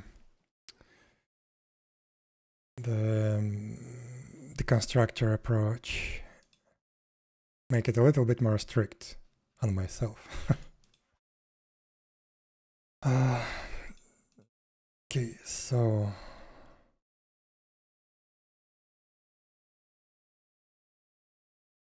character title, character unlocked title. Yep.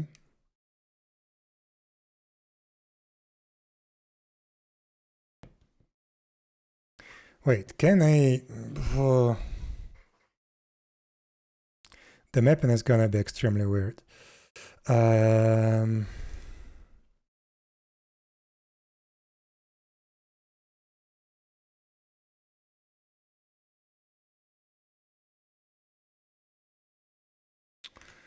I would have to do it like that, because I need to map this status effect. Wait, how do I map it? How the hell do I map it?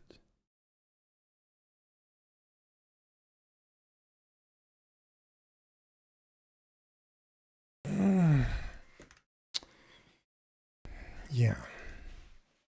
I cannot do it within the map in itself. I would have to do it in the repository, and this is why I didn't want to do it.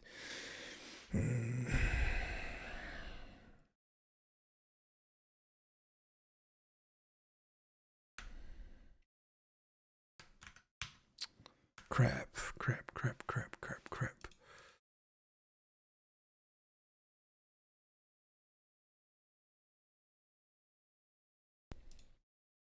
So, do I want this, I mean, not this, but this extended from this?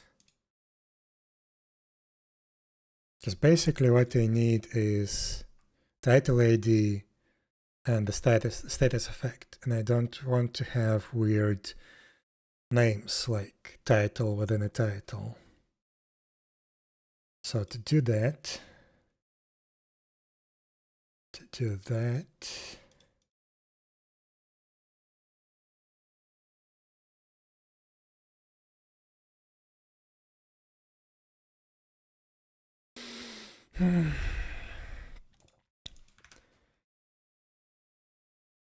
actually,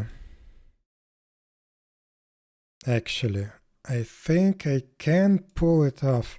So if I just do this status effect, if I map it, how do I specify the column name? As column name. I map it to the title ID. I'm not sure if it's going to work. And then has conversion. And then we implement this status effect ID converter.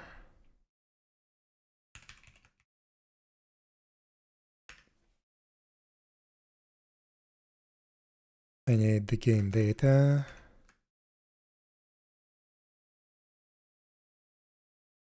Okay, it's just the injection.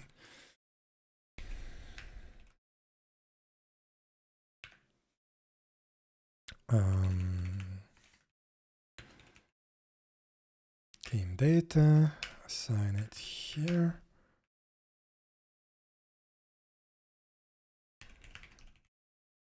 Status effect table. This is not skill ID, this is status effect ID. No, this is not status effect ID. This is gonna be title ID. And by having title ID, I would have to then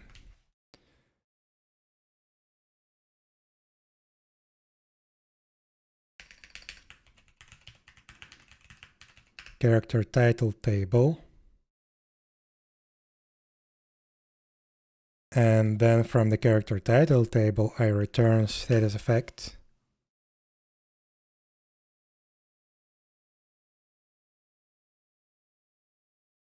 Wait, this is title. Title ID.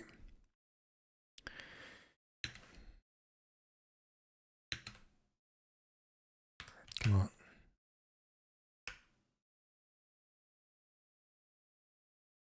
Oh, not status effect, but crap. Status effect. Oh yeah, not.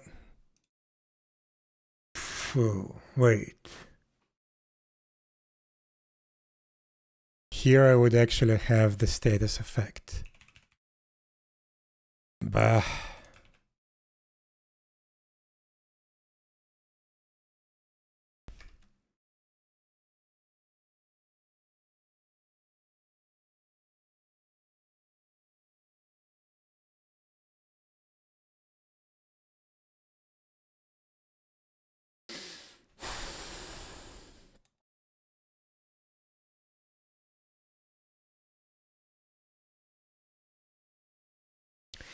Yeah, like not mapped and then loaded after it's been loaded from the database. This is what I would probably have to do. It's just I'm trying to do a magic trick and make it mapped so it automatically fetches the data. Because otherwise I would have to implement that inside a repository, and I just don't like how it looks like. I already did that multiple times for other objects, and I don't like it.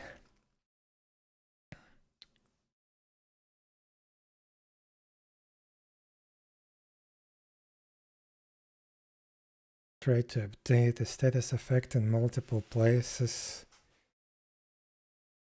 Oh, the thing is, the status effect should be assigned only when the title object is created.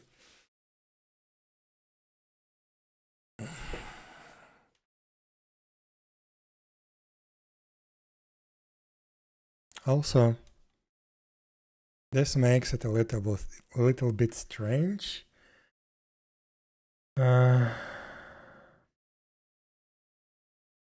Yeah, I think this approach is completely wrong that I'm trying to do right now, because even if I do it like that, I will still have character title object inside the data table, and another like copy of character title. It would be unlocked character title with basically the same data inside the data table. Wait, not data table, but inside the database.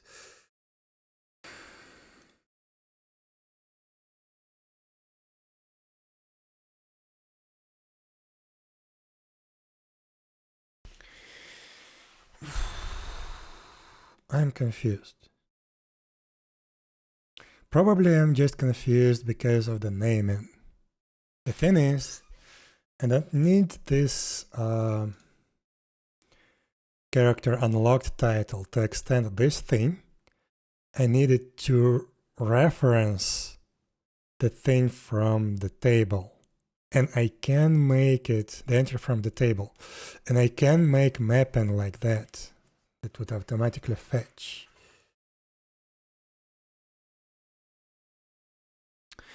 Yeah, well, I can show you my repositories, how they look like.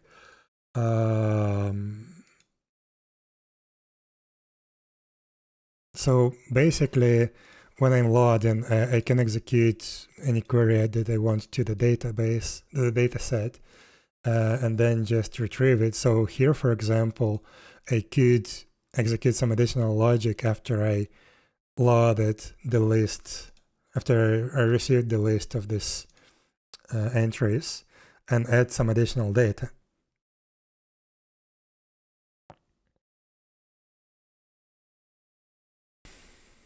Yeah, the thing is, here I'm trying to marry completely two different sources of data. So that's the thing. Where is the table? So this character titles table. This is not a database table. It represents a data table, that they call it. Basically, it loads the data from CSV files. From, where is it? Where is it?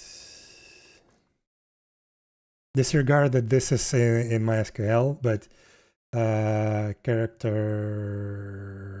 titles. Where are character titles? So basically, I have this data in CSV. It's just it's easier for me to work inside a proper database management system software. So this title information is stored in CSV files, and I load it here like that. It's not entity framework. Yeah, it's totally separate thing. And I have the unlocked titles stored in an actual SQL table in Postgres. And that is loaded with entity framework. with a very abstract coupling to the entity framework, but still completely two different things, and they behave differently. And right now I'm trying to couple those two together. So what I want to do,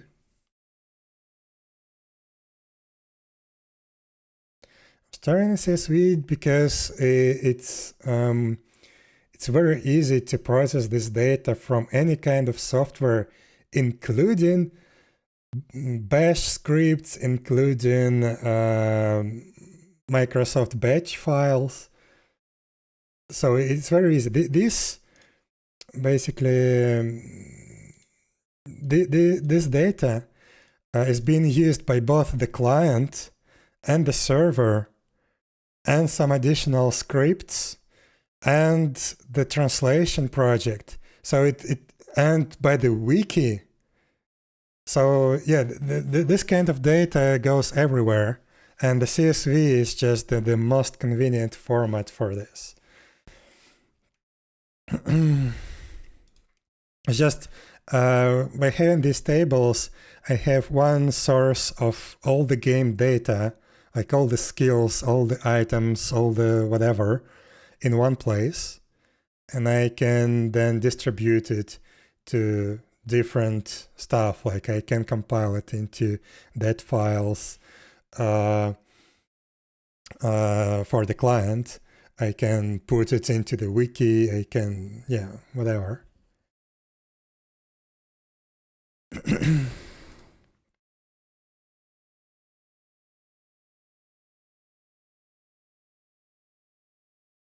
So, where was I? Yeah, we have the character unlocked title. I have to sort out naming. This is what confuses me right now and makes me do weird stuff. So we have character unlocked title, which represents just the state that some character title now belongs to a certain character, not just being an abstract thing. I don't need to extend from that thing. Don't need status effect here. What I need, what I really need, is having a link to character title here. But what I don't like is the naming, because I have character unlock title, and inside it I have a title. If I do it like this, then I can do this weird magic very, very easily. So I can map this title to title ID, and I can have this conversion, but not status effect, but character title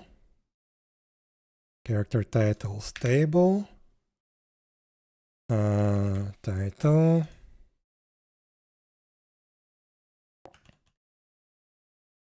title ID. What's wrong?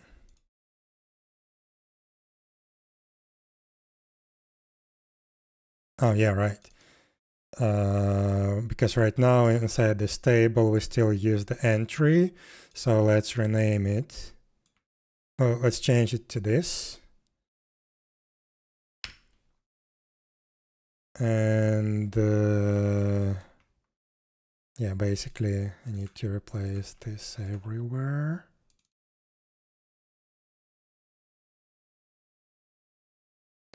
And here it will be in the constructor. I don't care about the text, but I need a status effect right here, I guess.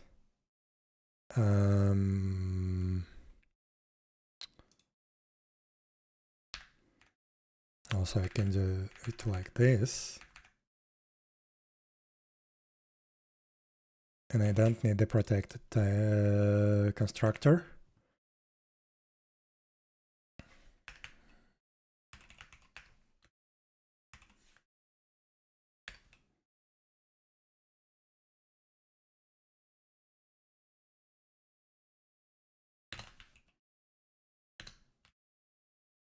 Let's run.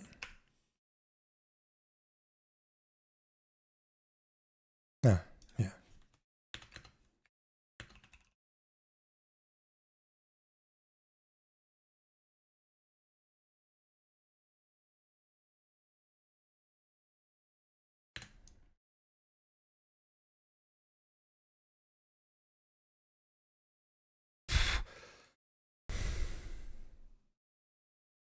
Okay. I need the entry ID before I create the entry, so I need to read this field here, then I can use it here and here. Weird, but okay. And now here.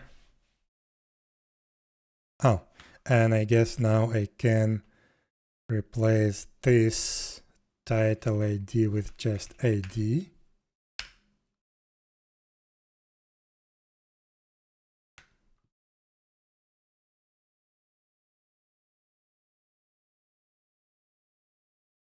And I can remove this entry now.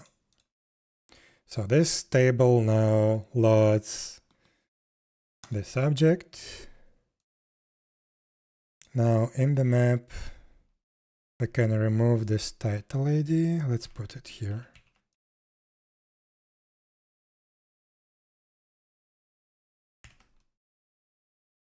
Just like that. And this will be magically mapped. This will be exactly what I want. One thing that I don't particularly like is having title inside the title. So if I manage to come up with some naming, if I fix the naming somehow. So character title will stay like that. Character unlocked title contains title. Character. Well, actually it's fine. I don't know why I was so fixated on that. Now I want to move this to the constructor. Instead of title ID, we now have title, proper title object. Let's assign it.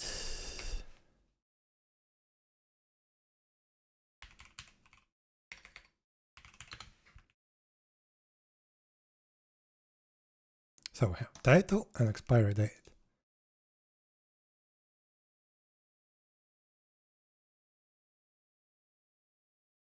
Yeah, looks good. Now we need to fix a bunch of code.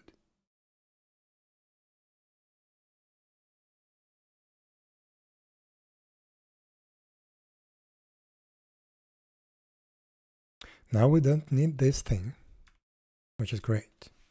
New title, dot title, dot status effect. This is what we are going to be using. This unlock title, the title.ad. Weird.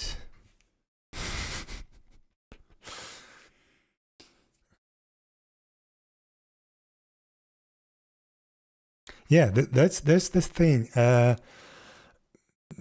This is what I needed. It's just the naming is weird. If I include the character title inside character unlocked title, then everything is very easy to work on. Then I will have the title object within this unlocked title, and inside that I will have status effect, and everything will be mapping properly, so I can do stuff like that. I don't have to worry about loading additional thing. It's just naming is weird. This bothers me. Maybe I can now find a proper naming when I'm working with the code actually. So yeah, it looks weird. Unlocked title. How can we rename this character unlocked title? Something like I don't know. Yeah, I know it's fine. It's just it's bothering me. I want to make it better, nicer. Okay, let's first fix the code. So unlock title.title.id. This is what we need. Same thing here, same thing here.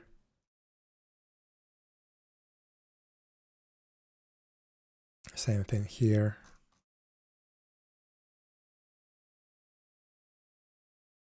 We don't need the game data anymore. Let's remove that.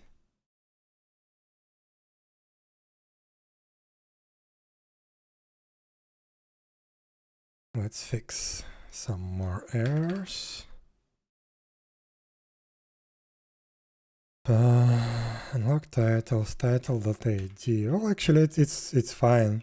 Instead of title ID, we have title.id. Now here we actually have to construct a proper object. And now we have a chance to actually use the title that we've loaded from the data table. Actually, it's fine. Hehehe.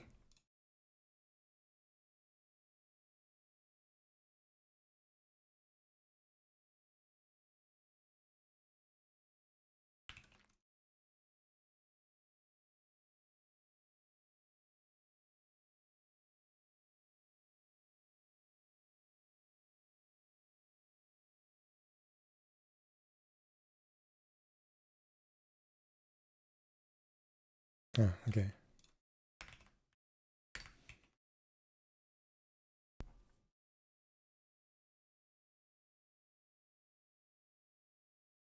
Perfect. Now the question is, does it work?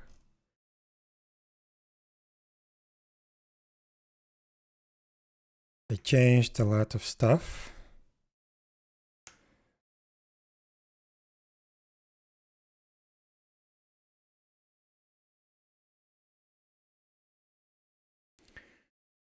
Music freezes again. I need to sort it out. Is it better now? Because yeah, this is a buggy plugin for OBS.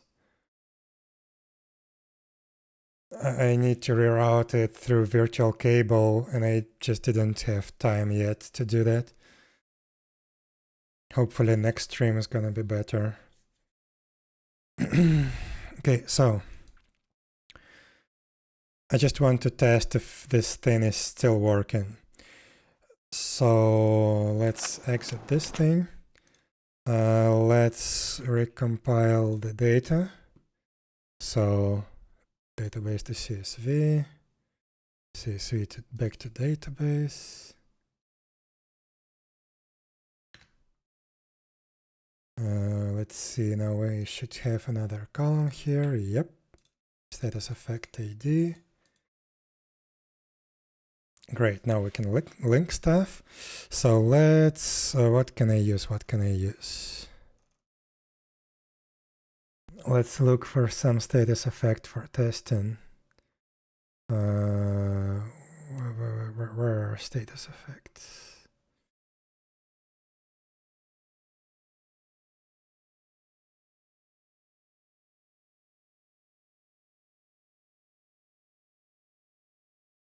Let's just pick some passive skill, I guess. From, I don't know who.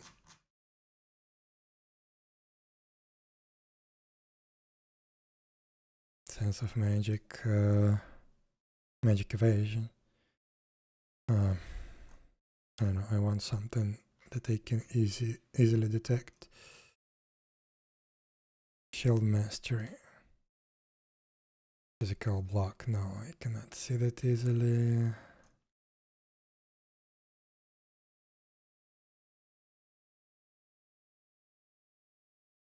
I don't know.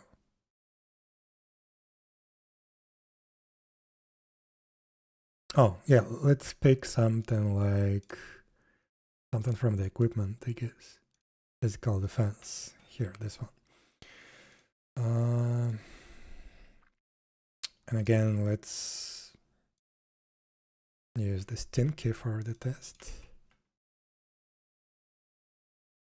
Now let's export that back to CSV again.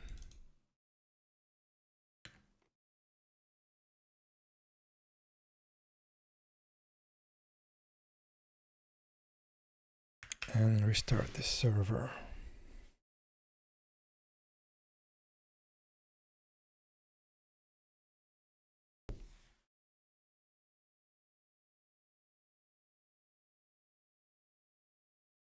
Looks like we loaded all the data just fine. So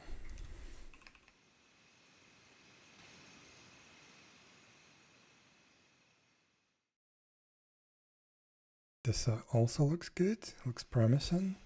I think all the data is already there, yeah. So now let's debug this. Let's put a breakpoint here.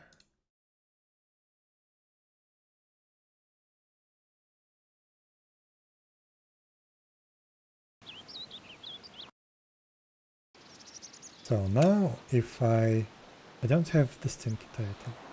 Oh, it's expired. Okay. Now I have it. So what do we have now in the new title? Title, status effect, yay! It works.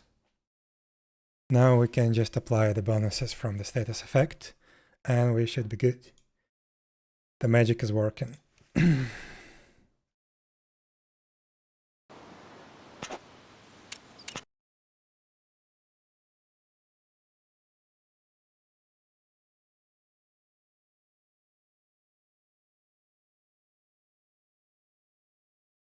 So now we can actually use this thing. So if this is not null, maybe I can use the conditional new title, status effect. Okay, I can apply it directly from here to this controller entity. And I need a context. I guess I should create a new context type.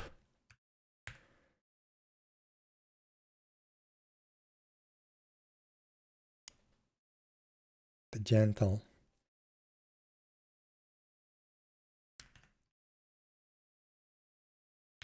Maybe can you come up with the idea how you can acquire a title like that? Because I'm struggling to come up with some ideas. So let's create another context type. Fault status effect context.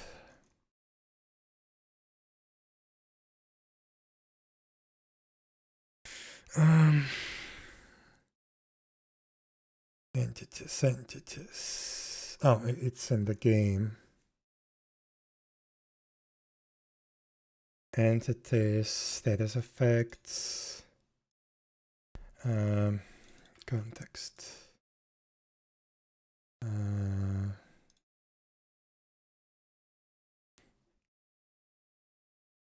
So this is gonna be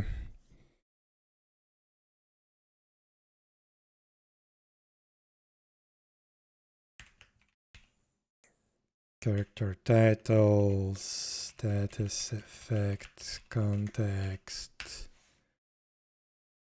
which extends this thing. Remove the crap. What do we need to implement? Only the constructor.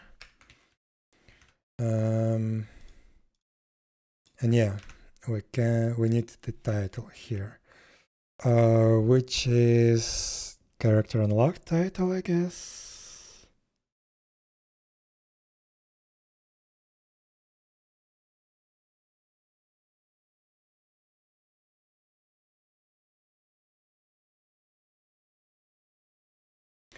Well, I guess we will have title called the skillful, which will be given to you by reaching the maximum amount of dexterity.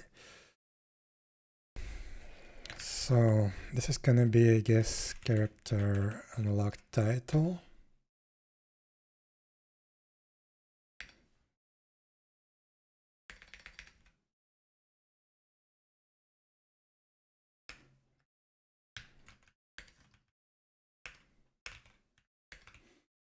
But yeah, in the end, hopefully we will have like thousands of different titles and you could pick any of them.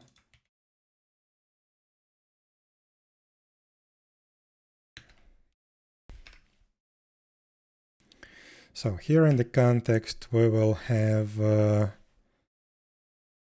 new title, this controller entity, and new title, title status effect. And yeah, we actually can combine this to the null propagation thing. And here, crap, do I need to store the context on the title, on the unlocked title level? Maybe not. Let's see. Can I just manually revert?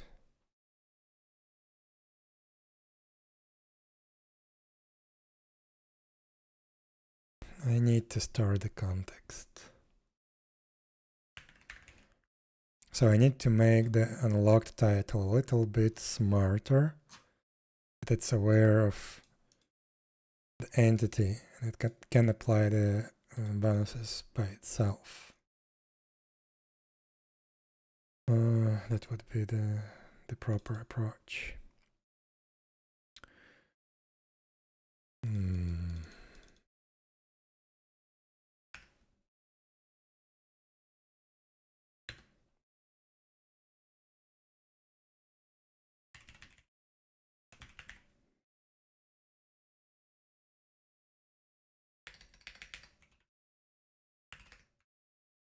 And another method,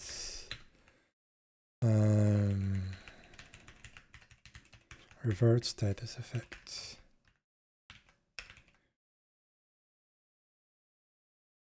So this thing now will create this context.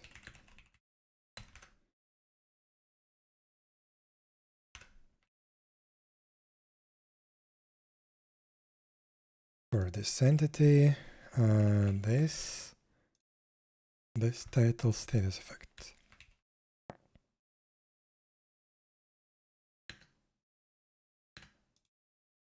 Okay. Now we do context apply. But we also need to store this context.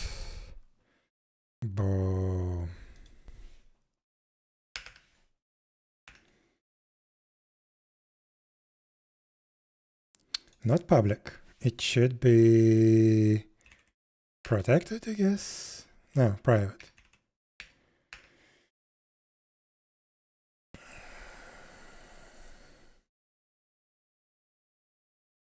Yeah, the titles are defined in the game data tables, so I can just add them. But yeah, and I can assign the effects like that. So if we go here, I can see that I for now assigned the status effect from iron chestplate. But yeah, those are easily changeable. The only thing that may be tricky, I still haven't figured out that yet, is how we acquire the titles. So we need to bind to some kind of events, or maybe in some special cases, assign the titles manually to the character when the character does some special stuff. But yeah, this is still something I need to figure out. But first I need to at least have the working title system.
Now, do I need to lock this or no?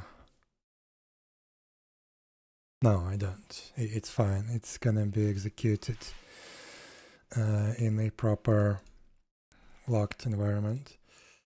And now here,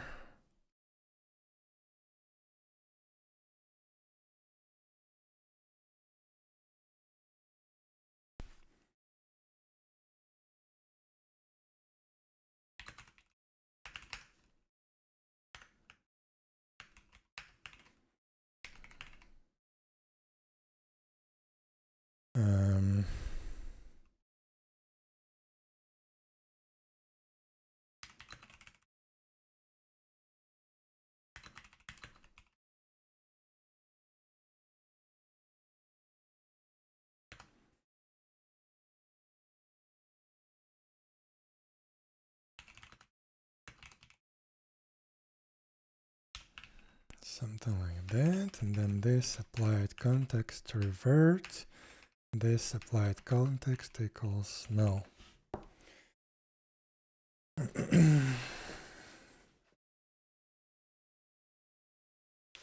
Yeah, everything will be available for translation, so you could take a look.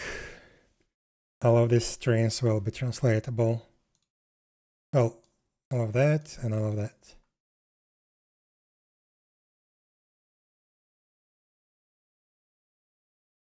So now we have these two methods. We can now do apply status effect to this controller entity. And then here we do previous title revert status effect. Oh, and another thing that I forgot is the status effect can be null.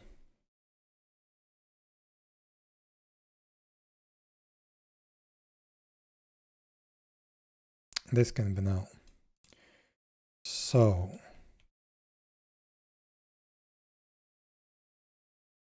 it should be just here. If this status effect equals null, we just return. And the same thing here.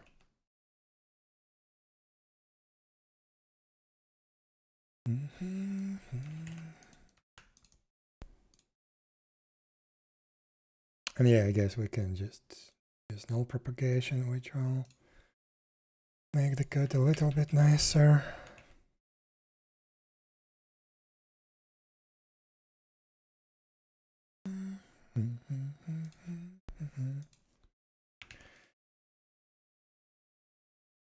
Okay, so this is it.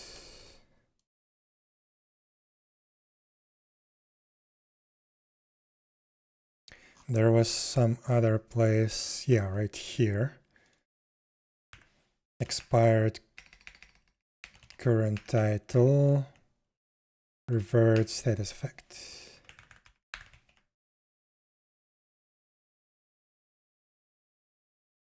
Okay, now more to do here. I can move that as well. So now we should have working bonuses. If I didn't forget anything.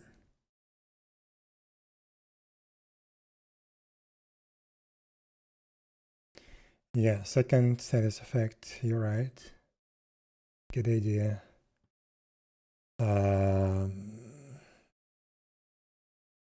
What can be easily seen in the equipment? This one. Rent.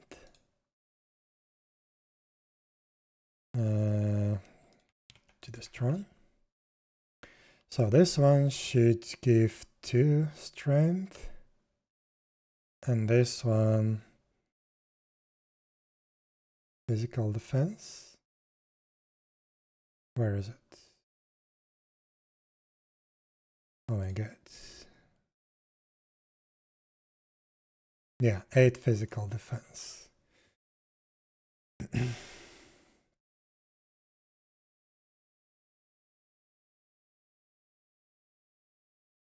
Is jump command working, by the way?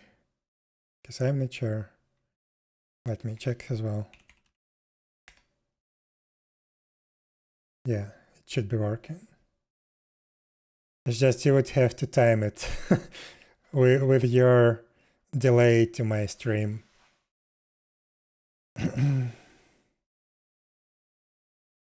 Well, it's gone now. Just to test it, let me spawn it. Here you go. Have another star.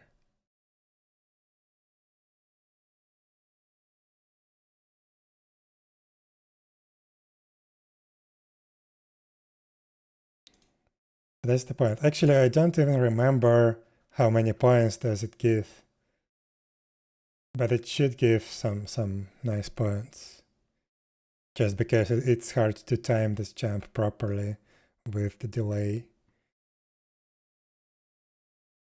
Okay, so we have everything. Let's export the game data and restart the server. Oh, you did it. 100? That's not a lot. I need to increase that.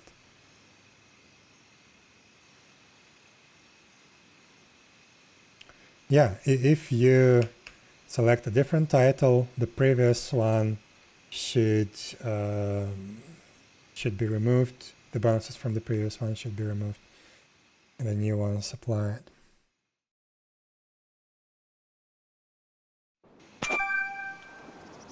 Yeah, 1 second. Let me, while I still remember, let me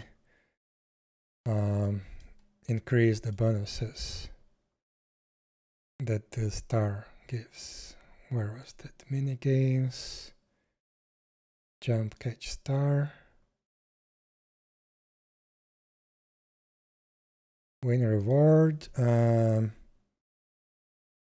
much do I want to give? 1K or 2K? Let's go with 1K for now.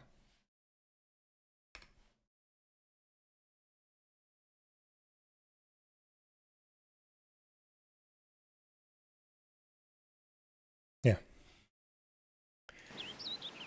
It should give 1024 now.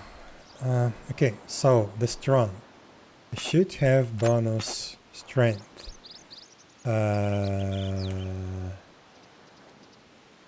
I don't. Yeah. Title. Why don't I have the bonus strength? Because when the character is loaded, I should also assign this thing. So current title ID, and here I should add unlock title, apply status effect to this controller entity.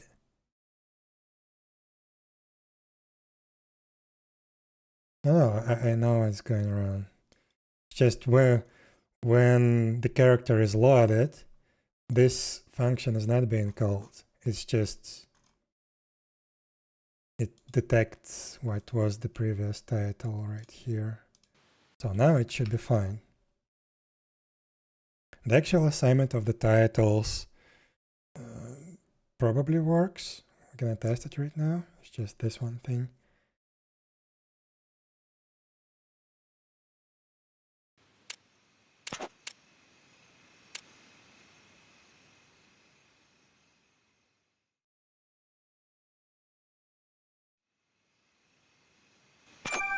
So I had 7 strength. Yay, now I have 9. Was it +2? Yeah, it was +2.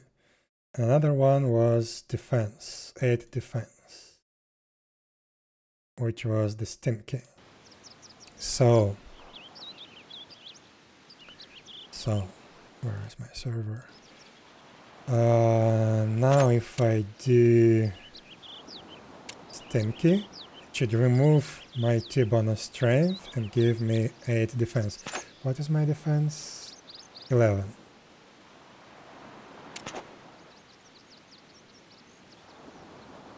Didn't remove my strength. Or, yeah, it did not.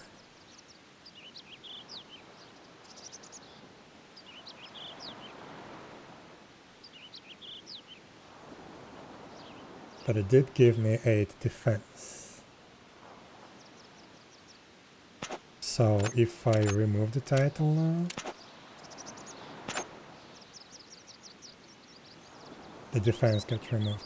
So replacing the title doesn't work. It doesn't remove the previous title effects.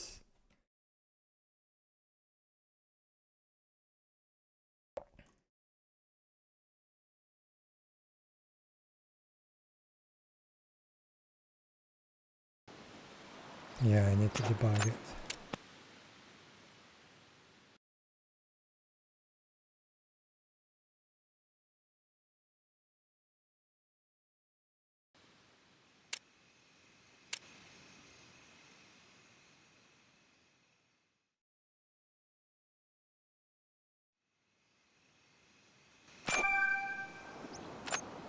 So I have 2 bonus strength.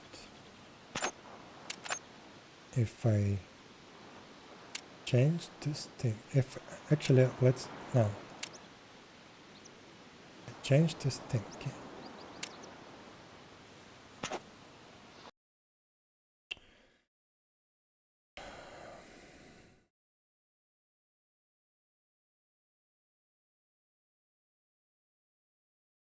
So current title is null.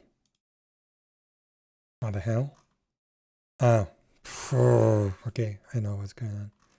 At least I think. Let me double check. Where is the init? Init here. Yeah, I forgot to assign the current title inside the init method.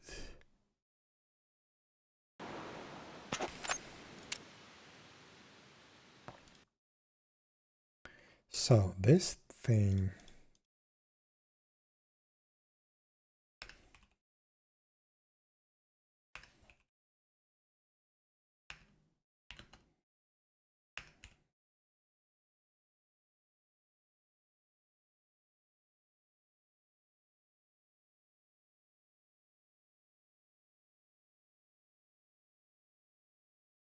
let's move this around.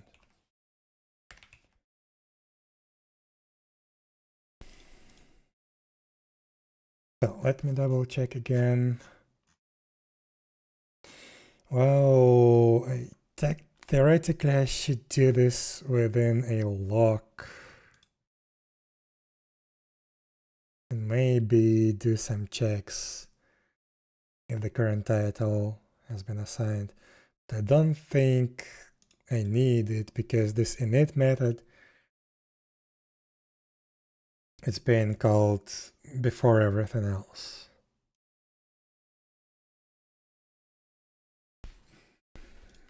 Let's check for now if this works and then figure out if we need to place the lock there.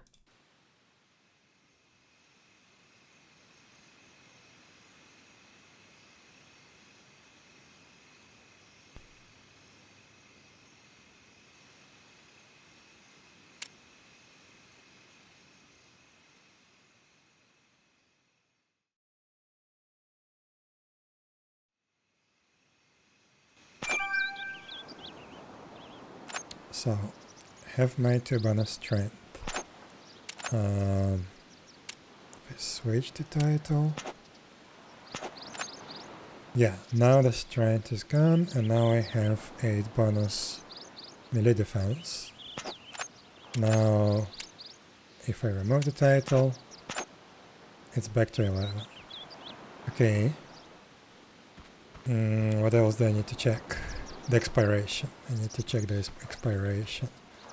And also setting a new title when I have no title. Yeah. So first let's make the strong title expire. It's number 1. I need to clean this up a little bit.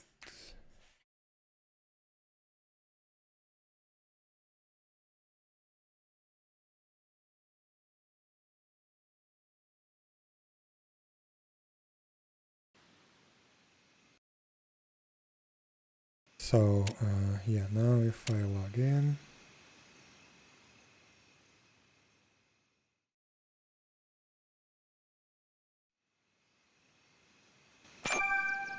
still have the strong, I have my 2 bonus strength.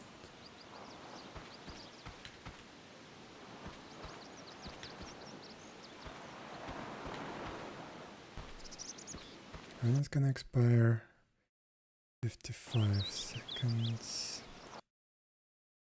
Almost.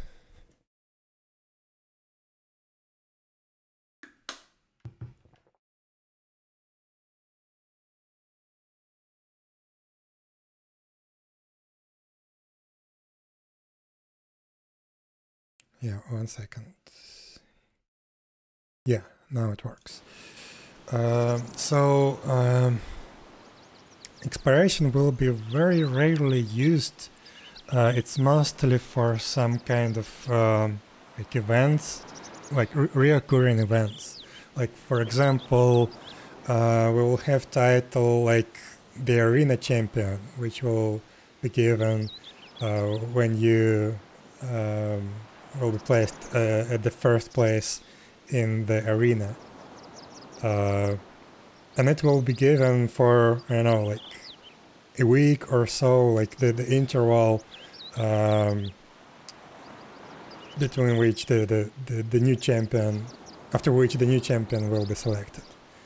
And when new champion is selected, then the title will be given to that new champion and your title will be gone. So something like that. But most of the titles will be, once you unlock them, then they will be yours forever. So what I wanted to check also is if I now, from empty title,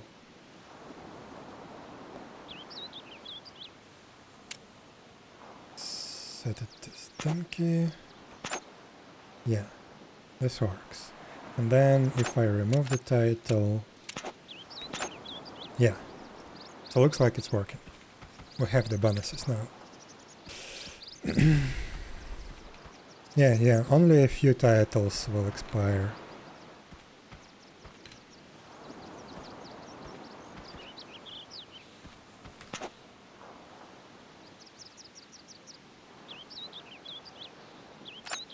So yeah, I think now we have our bonuses, which is great.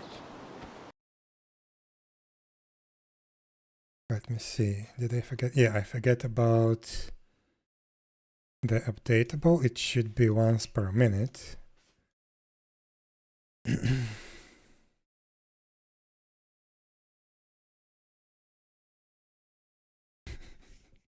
Yeah, basically I really liked this implementation in Mabinogi.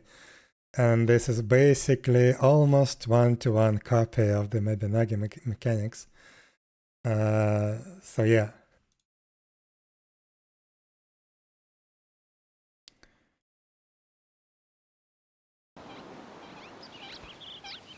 Except I don't think we will ever have multiple layers of titles. Like in Mabinogi you could have a normal title, you could have prefix for that title, you could have the icon, which is also some kind of title, and there was something else. Oh, and there was also your job title. We will not have all of those. We will just have a single title. Maybe, just maybe, theoretically in the future, we will have like a prefix and a suffix, but I don't think I would do that. I really like just one single title that you select.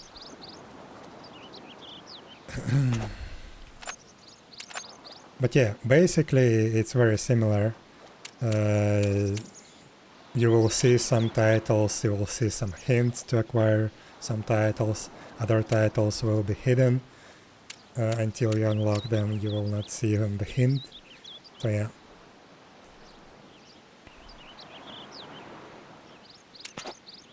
Well, we still have a really long way to go. So yeah, still a lot of work. So now we have the titles. I'm more or less satisfied with the code. I still want to refactor it a little bit. But for now it's okay. It's working at least.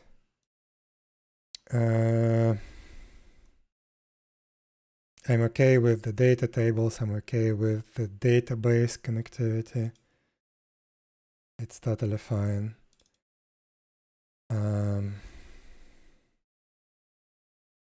Yeah, what I also wanted to do is to tweak the UI a little bit. Yeah, I do have project map, but I rarely follow it. Like, I know I need to finish with the monster stats, monster spawns, monster skills. I need to finish with completely rework the character skills, because right now it's definitely not what I want to see in the end. I need to finalize the skill leveling, like the training methods for every skill. It's just, it's not so interesting to me to work on, so I'm procrastinating implementing features like this, which are extremely interesting to me. But yeah, still I really needed these titles for like mini events that I wanted to implement, like repeatable events. And I really wanted to have like a title as a reward for an event, for completion of an event. So it's still something that I needed to implement sooner sooner than later. But I do have more important stuff to do that I don't really like to work on. And it's not like I don't really like to work on that stuff, it's just I need to have a right mindset to do that work. It's, I don't know, I guess it affects different regions of my brain or something like that. It's just different type of work. So, UI. I wanted to tweak this UI a little bit. And I have it right here. So first of all, I need to extract this text to the data tables. To right here. So let's add 9005. It's gonna be unlocked column. And then we can place the ID right here. And I need to move it a little bit, but I also wanted to add the warning text, which I'm gonna basically copy from Mabinogi again, or actually have that in the error messages. Maybe I can use that.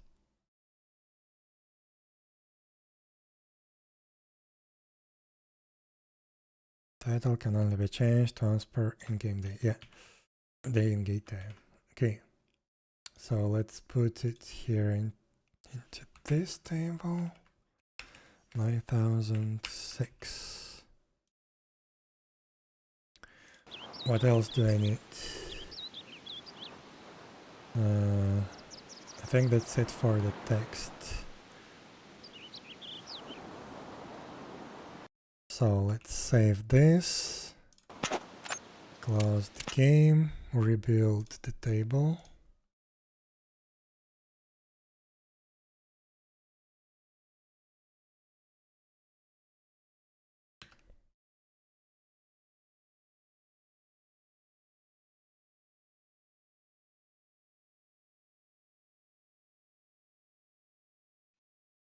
So now we can start working on the, actually, can start working on the UI.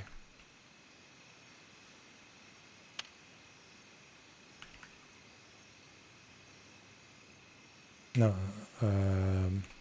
W character title XML. Here we go. So we need to make this window a little bit taller, like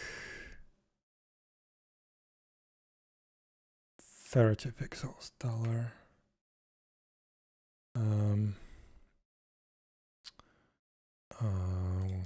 Window background. Did they set 30? Yeah, 30. So to 95. And now this. Okay. So now it's taller. Then we need to move this unlocked. Also, I need to add some placeholder, like that. Yeah, it's not gonna fit. So I need something like 70 pixels, I guess. No, even 80.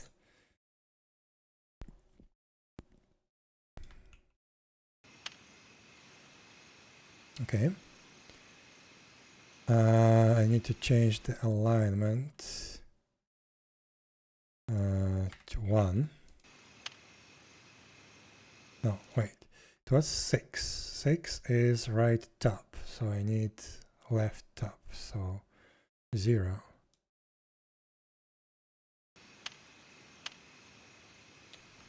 Like that.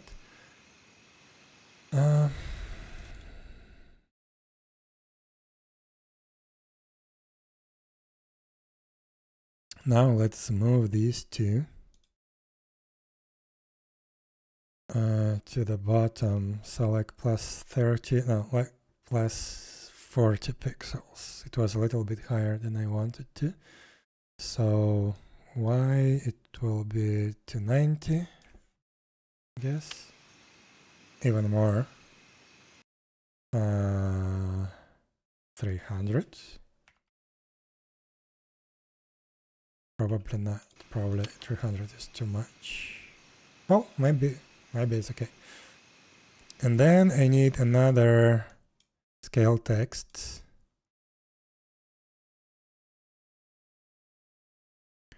Which is gonna be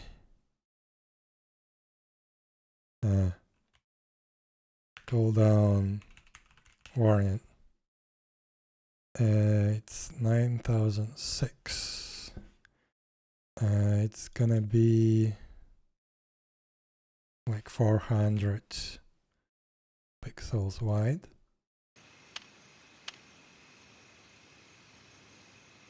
Wait, where is it? Oh, 9009, 9006. Here we go. We need to move it up a little bit to 70.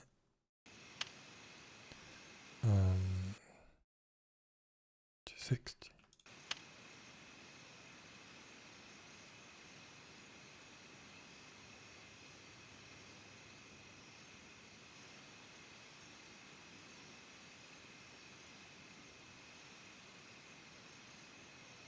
I want this to be a little bit less like noticeable.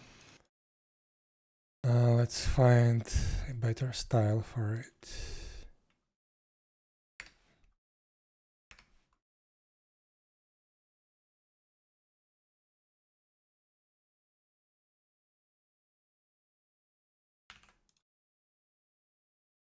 Gray 14. How about this? Yeah. It's just, I think, 30 pixels that I added. I think this is a little bit too much. I can compress a little bit. There's too much space on top and on the bottom of this message. So let's do 330. Then this decreased by 10.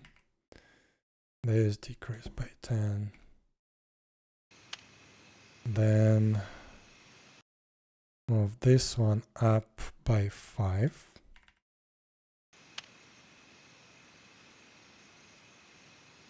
And then unlock count, move up by 10, I guess.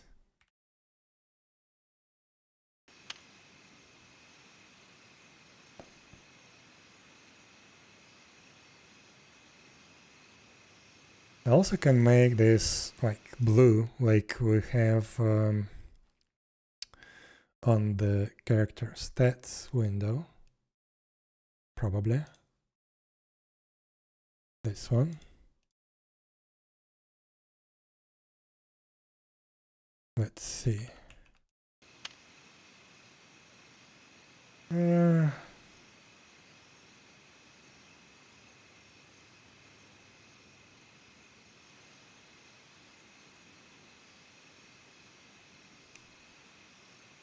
No. Maybe if I can make it just the main number to be blue and the total and the slash white, then maybe it would look good, but I'm not sure.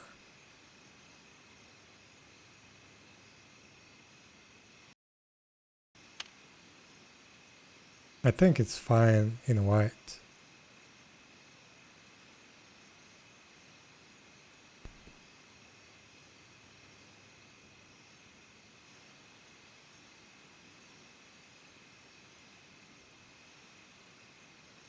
Yeah, let's leave it like that. So let's try and recompile.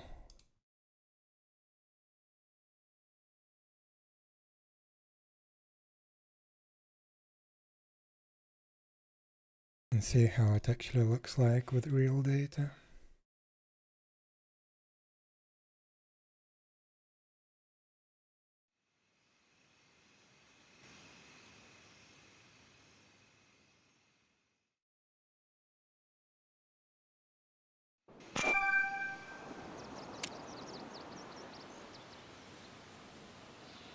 I think it's fine.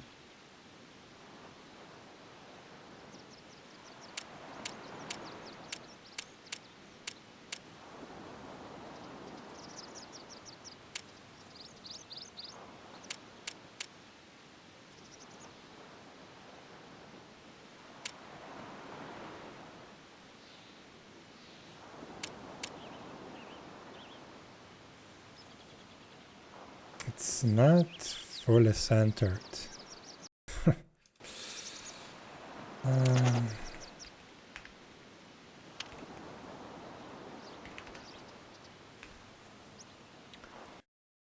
Where is it? Where is it? Width.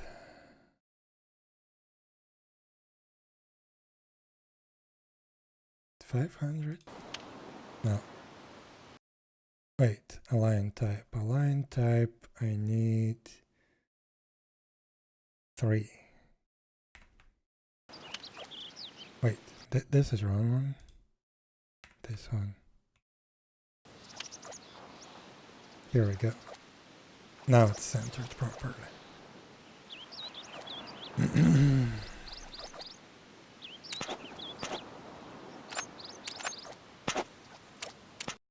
Let's check once again. Oh, let's check with different scaling.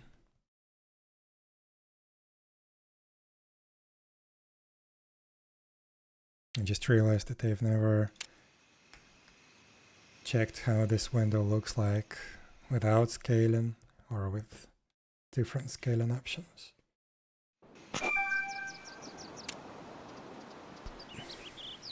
Yeah, okay. Looks good. And now let's check 100%.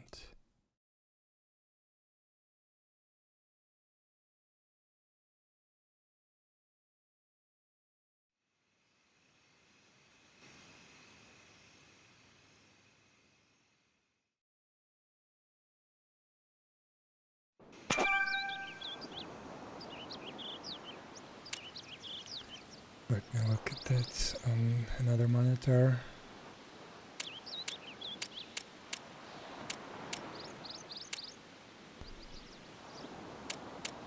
Yeah, I like it.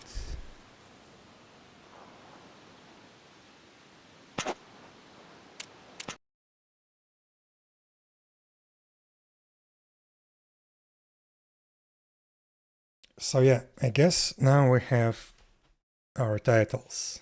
Only thing that's left is figure out how do we unlock the titles.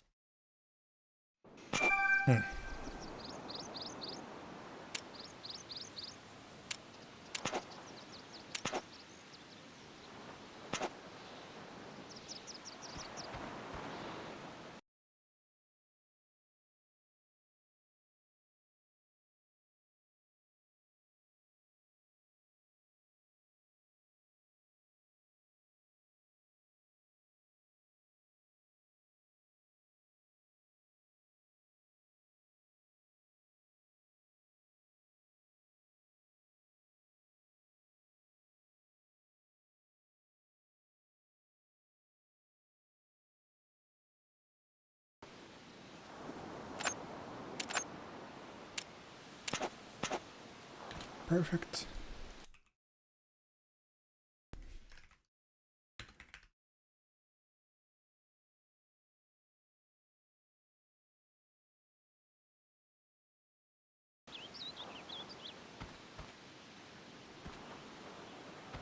Yeah. So yeah, this is done. And to unlock the titles, I'm not even sure. Basically, we need to do whatever this chat command does. So register and notify. Maybe I can combine basically this notification with the register. Not sure. But this should be executed on all different kind of events. For example, the quest completion. That would be the main one, I guess. But also many other options. Okay, this is something that I'm gonna figure out later. I'm gonna call it a day for now. Let's find someone to raid. And yeah, again, I don't have anyone they know from the development category. Let's find someone new.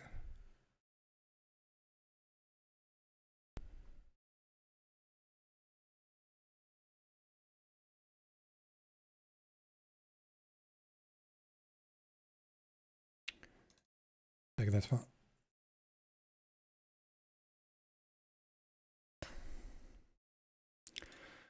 Movement controller, yeah, good question. I need to refactor the movement controller and extract some stuff.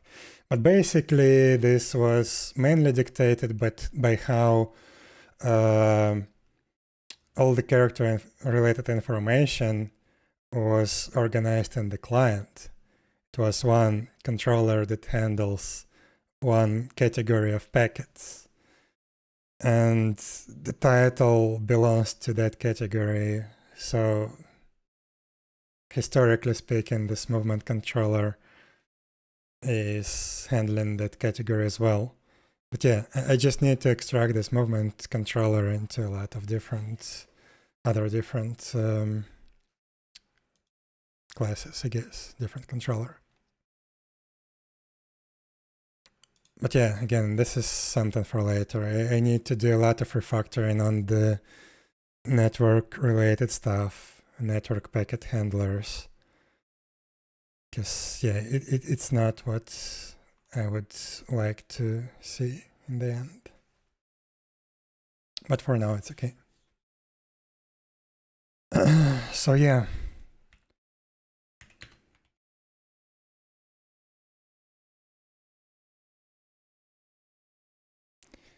This is it for now. I'm not sure when I'm gonna be streaming next. Probably it's gonna be on the weekend, but also I'm not sure if I'm gonna be streaming the development during the next stream. I want to try some gameplay streams as well. So yeah, we will see how it goes. Maybe on the weekend, maybe next week. So yeah, thank you everyone for watching. And yeah, you too have a nice day. Let's rate this person. I'm not sure. I don't know them yet, but they're working on a Souls-like Unity game. So let's see what it looks like. So yeah, thank you everyone, and I'll see you next time. Bye bye.